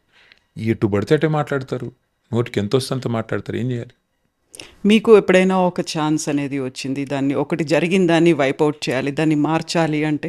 చాలా ఉన్నాయి, ఒకటెందుకు? చాలా చాలా ఉన్నాయి, పొలిటికల్ లైఫ్ చాలా ఉన్నాయి, చాలా ఉన్నాయి. అట్లా ఇంకొకటేం చెప్తాం కానీ they are many things which I would do differently if given a chance now. Many things. See చాలా మంది చెప్తుంటారు I have no regrets in life అని. Everybody has regrets, they hide it. I do have regrets, I will do things differently. నాకు ఇప్పుడు మళ్ళీ తిరిగి టైంలో వెనక్కి వెళ్ళి కొన్ని మార్చుకుంటూ రావాలంటే మార్చుకుంటూ వస్తాను. కానీ ఆ రోజు ఆ నిమిషానికి అది కరెక్ట్ అనిపిస్తుంది మనం చేసింది. ఎగ్జాక్ట్లీ. ముందుకు వచ్చిన తర్వాత వెనక్కి చూస్తే రియర్ వ్యూ మిర్రర్లో అన్ని క్లియర్ కనబడతాయి. కాబట్టి ఆ క్లారిటీ మనకు ఉండాలి. సరే మనిషి అన్నాక తప్పులు చేస్తాము, పొరపాట్లు చేస్తాము, భవిష్యత్తులో చేయకూడదు అనుకుని నడవాలి. అంతేగాని ఇప్పుడు నేను ఇది చేసేవాడిని అది చేసేవాడిని నేను చెప్తే ఎలా ఇప్పుడు? సో తమిళనాడులో విజయ్ రాజకీయాలు లేకుంటే మార్పు అనేది వచ్చిన తర్వాత, వెస్ట్ బెంగాల్లో కూడా ఒక మార్పు అనేది వచ్చింది. ఆ తర్వాత టార్గెట్ తెలంగాణ అనే దాంట్లో వెళ్తున్నప్పుడు, సో తెలంగాణ టార్గెట్ చేస్తున్నారు, లేకుంటే నెక్స్ట్ తెలంగాణలో మేమే వస్తున్నాము అనేటువంటి ఇవన్నీ ఎవరి వింటున్నప్పుడు ప్రయత్నం వాళ్ళు చేయాలమ్మా, ఎవరి ప్రయత్నం వాళ్ళు చేయాల్సిందే, తప్పేం లేదు. ఎవరన్నా చేసుకోవచ్చు ప్రయత్నాలు, దానికేముంది. ఇప్పుడు విజయ్ గారిని చూసి ప్రభావితం అయ్యే వాళ్ళు కొంతమంది ఉండొచ్చు, ఇంకొకరిని చూసి ప్రభావితం అయ్యే వాళ్ళు కొంతమంది ఉండొచ్చు, తప్పేం లేదు, చేసుకోవచ్చు, తప్పేముందండి. I don't find fault with anybody trying, nothing wrong. Ultimately ఇప్పుడు ఎవరైనా సరే అల్టిమేట్ ప్రజల మన్ననలు పొందాలి కదా, ప్రజల ప్రేమను పొందాలి. That's not easy. Exactly. So ఇప్పుడు తెలంగాణ మీద ఫోకస్ అనేది బాగా పెరిగింది, పార్టీలు కూడా ఎక్కువ అవుతున్నాయి, అందులో నెక్స్ట్ మేమే వస్తాము అనేది మీరు చెప్తున్నారు. 2034 వరకు నేనే ఉంటున్నాను అని సీఎం రేవంత్ రెడ్డి అంటున్నారు. ఆ తర్వాత బీజేపీ కూడా వెస్ట్ బెంగాల్ తర్వాత పంజాబ్ అండ్ తెలంగాణ అని అంటోంది. ఒక ట్రయాంగిల్ ఫైట్ ఉంటుందా? మా తలరాత రాసేది అల్టిమేట్గా మా సోదరులు, మా సోదరిమణులు, తెలంగాణలో ఉన్నవాళ్ళు, వారికి ఏ రకమైన పరిపాలన కావాలని వారు నిర్ణయించుకోవాలి. కేసీఆర్ గారి పరిపాలన మీరు చూశారు, 12 ఏళ్ళుగా మోడీ గారి పరిపాలన మీరు చూశారు, ఇప్పుడు రేవంత్ రెడ్డి గారి పరిపాలన మీరు చూస్తున్నారు. మీకు ఏం కావాలో మీరు నిర్ణయించుకోండి. 3 పరిపాలనలు, 3 ప్రభుత్వాల సామర్థ్యం మీ కళ్ళ ముందు కనబడుతుంది. అల్టిమేట్గా ప్రజలు న్యాయ నిర్ణేతలు, నేనేం చెప్తాను అంతకంటే. వాళ్ళు మా తలరాత రాస్తారు, మమ్మల్ని పని చేయమంటే పని చేస్తాం, లేదు పక్కకుండానంటే పక్కకుంటాం. మాకు వాళ్ళు ఏం చెప్తే అది అల్టిమేట్గా అదే శిరోధార్యం. సో, ఈ ఇయర్ మీరు కంప్లీట్ చేసుకున్నారు. ఒక 20 years, 2 decades in public life, ఒక పొలిటికల్ జర్నీ అనేది. సో, ఈ ఒక్కసారి మళ్ళీ వెనక్కి తిరిగి చూసుకుంటే మీరు అక్కడి నుంచి వచ్చేసారు. 2 మంత్స్ లీవ్ కావాలనుకున్నారు. అప్పుడు కుదరదని చెప్పారు. ఈ 20 ఇయర్స్ జర్నీ ఎట్లా అనిపించింది అసలు? బోలెడన్ని హీప్స్ అండ్ బౌండ్స్ అంటారు. అప్స్ అండ్ లోస్ ఇవన్నీ ఉన్నాయి. ఈసీజీ గ్రాఫ్లా ఉండింది అంతే. పైకి కిందికి పైకి కిందికి. కొన్ని ఎలక్షన్లు గెలిచాము, కొన్ని ఓడిపోయాము, కొన్ని విజయాలు సాధించాము, కొన్ని ఎదురు దెబ్బలు తిన్నాము, కొన్ని మంచిగా అనిపించినాయి, కొన్ని మంచిగా అనిపించలేదు. That's life. ఎవరైనా అంతే కదమ్మా. 20 ఏళ్ళు it's a long time. So ఈ 20 ఏళ్ళలో నా కూతురు పుట్టింది ఈ మధ్యలో. సో ఇట్లా పర్సనల్ హైస్ చాలా ఉన్నాయి. పర్సనల్ ఎన్నో అద్భుతమైన క్షణాలు ఉన్నాయి, కొన్ని నాట్ సో హ్యాపీ మూమెంట్స్ ఉన్నాయి. That's life. It's a mixed bag కదా కవిత. ఏముంటుంది అందులో? Like everybody I have enjoyed some moments, I did not like some, but that's life. So you have to acknowledge it, respect it and learn from it. ఏ క్షణమైనా అనిపించిందా అరే పాలిటిక్స్‌లోకి రాకుండా ఉంటే కొన్ని బావుండేది? లక్షల సార్లు కొన్ని లక్షల సార్లు అనిపించింది. ఏంటి దరిద్రం అని, ఏంటి బురద, ఏంటి nonsense, why am I here, ఏం చేస్తున్నాం ఇక్కడ, కొన్ని లక్షల సార్లు అనిపించింది. అప్పుడు మళ్ళీ ఇమ్మీడియేట్‌గా ఏం గుర్తొస్తుంది? వాట్ మోటివేట్స్ యూ మళ్ళీ లాస్ట్ ఉండాలి? 2.5 ఇయర్స్లో కూడా చాలాసార్లు అనిపించింది ఎందుకున్నాం ఇక్కడ అని. కానీ మళ్ళీ అనిపించింది ఇప్పుడు ఓడిపోయాము, ఇప్పుడు నేను తప్పుకుంటే వీడు తప్పించుకున్నాడు, ఓడిపోతే తట్టుకోలేకపోయాడంట. ఒకవేళ వదిలేయాల్సి వస్తే రాజకీయాన్ని, గెలిచిన తర్వాత ఆ టైంలో వదిలేస్తాను. ఇట్లా ఓడిపోయి వదిలేసేటోని కాదు నేను. మళ్ళీ సాధించి చూపెట్టి డెఫినెట్గా మళ్ళీ విజయం సాధించిన తర్వాతే అవసరమైతే వదిలేస్తాను తప్ప నాయకుడిని కష్టాల్లో వదిలేసే మనిషిని కాదు. అట్లాగే రాజకీయాన్ని కూడా ఛాలెంజ్గా తీసుకుని పనిచేసే క్రమంలో ప్రజల గెలుపు, ప్రజల ఆశీర్వాదం మళ్ళీ పొందాలి అని కష్టపడే టైంలో తప్పించుకునే టైప్ నేను కాదు. సో, మోటివేషన్ అనేది ఏది ఇస్తుంది మీకు? ఒకటే simple, you have to make sure that Telangana should come back on track. అదొక్కటే single minded focus. And KCR garu అంత కష్టపడి సాధించిన ఈ రాష్ట్రం, ప్రజల దయతో సాధించిన రాష్ట్రం, ఇవాళ పుష్కర కాలం తర్వాత కొంతమంది ముష్కరుల చేతిలో పడింది.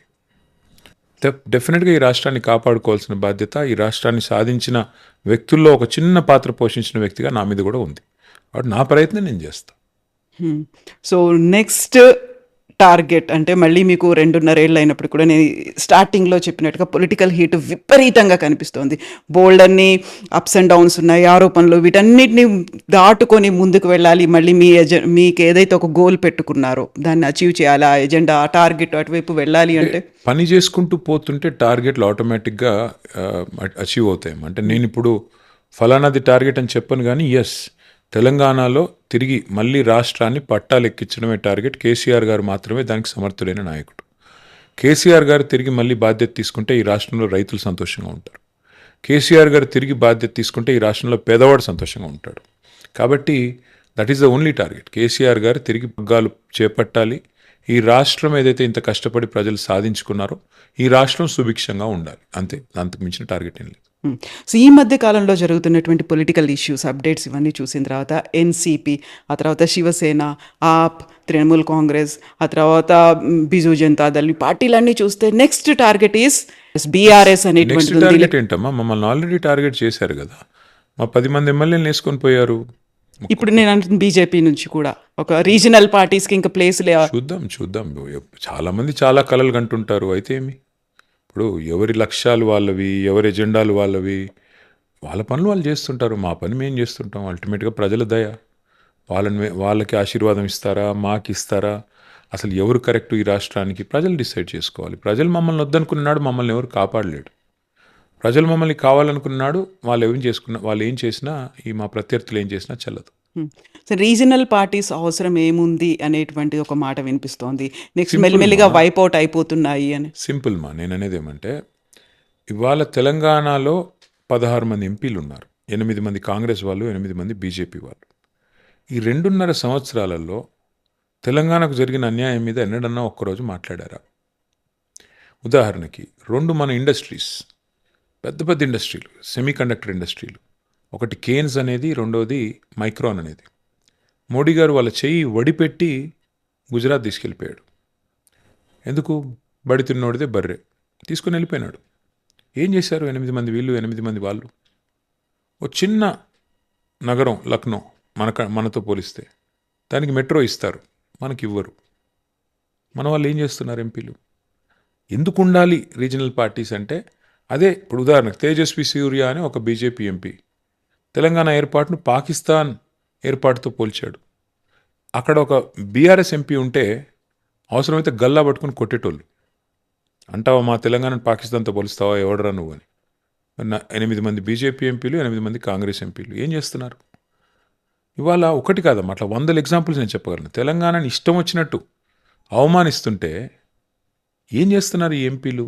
అందుకే ఎందుకు ఉండాలి బీఆర్ఎస్ లాంటి పార్టీ అంటే, తెలంగాణను ఇందాక నేను చెప్పింది అదే, శ్వాసించింది, స్వప్నించింది, సాధించింది బీఆర్ఎస్.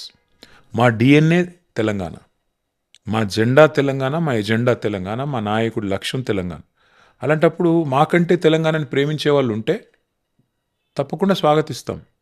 కానీ ఆ తెలంగాణను మేము ఇంతగా ప్రేమించి ఇంత సాధించిన తెలంగాణని ఇవాళ అవమానిస్తుంటే, అన్యాయం చేస్తుంటే, వివక్ష చేస్తుంటే డెఫినెట్గా బీఆర్ఎస్ లేకపోతే తెలంగాణ లేదు కదమ్మా. ఇప్పుడు కేసీఆర్ గారు లేకపోతే తెలంగాణ ఎక్కడదమ్మా?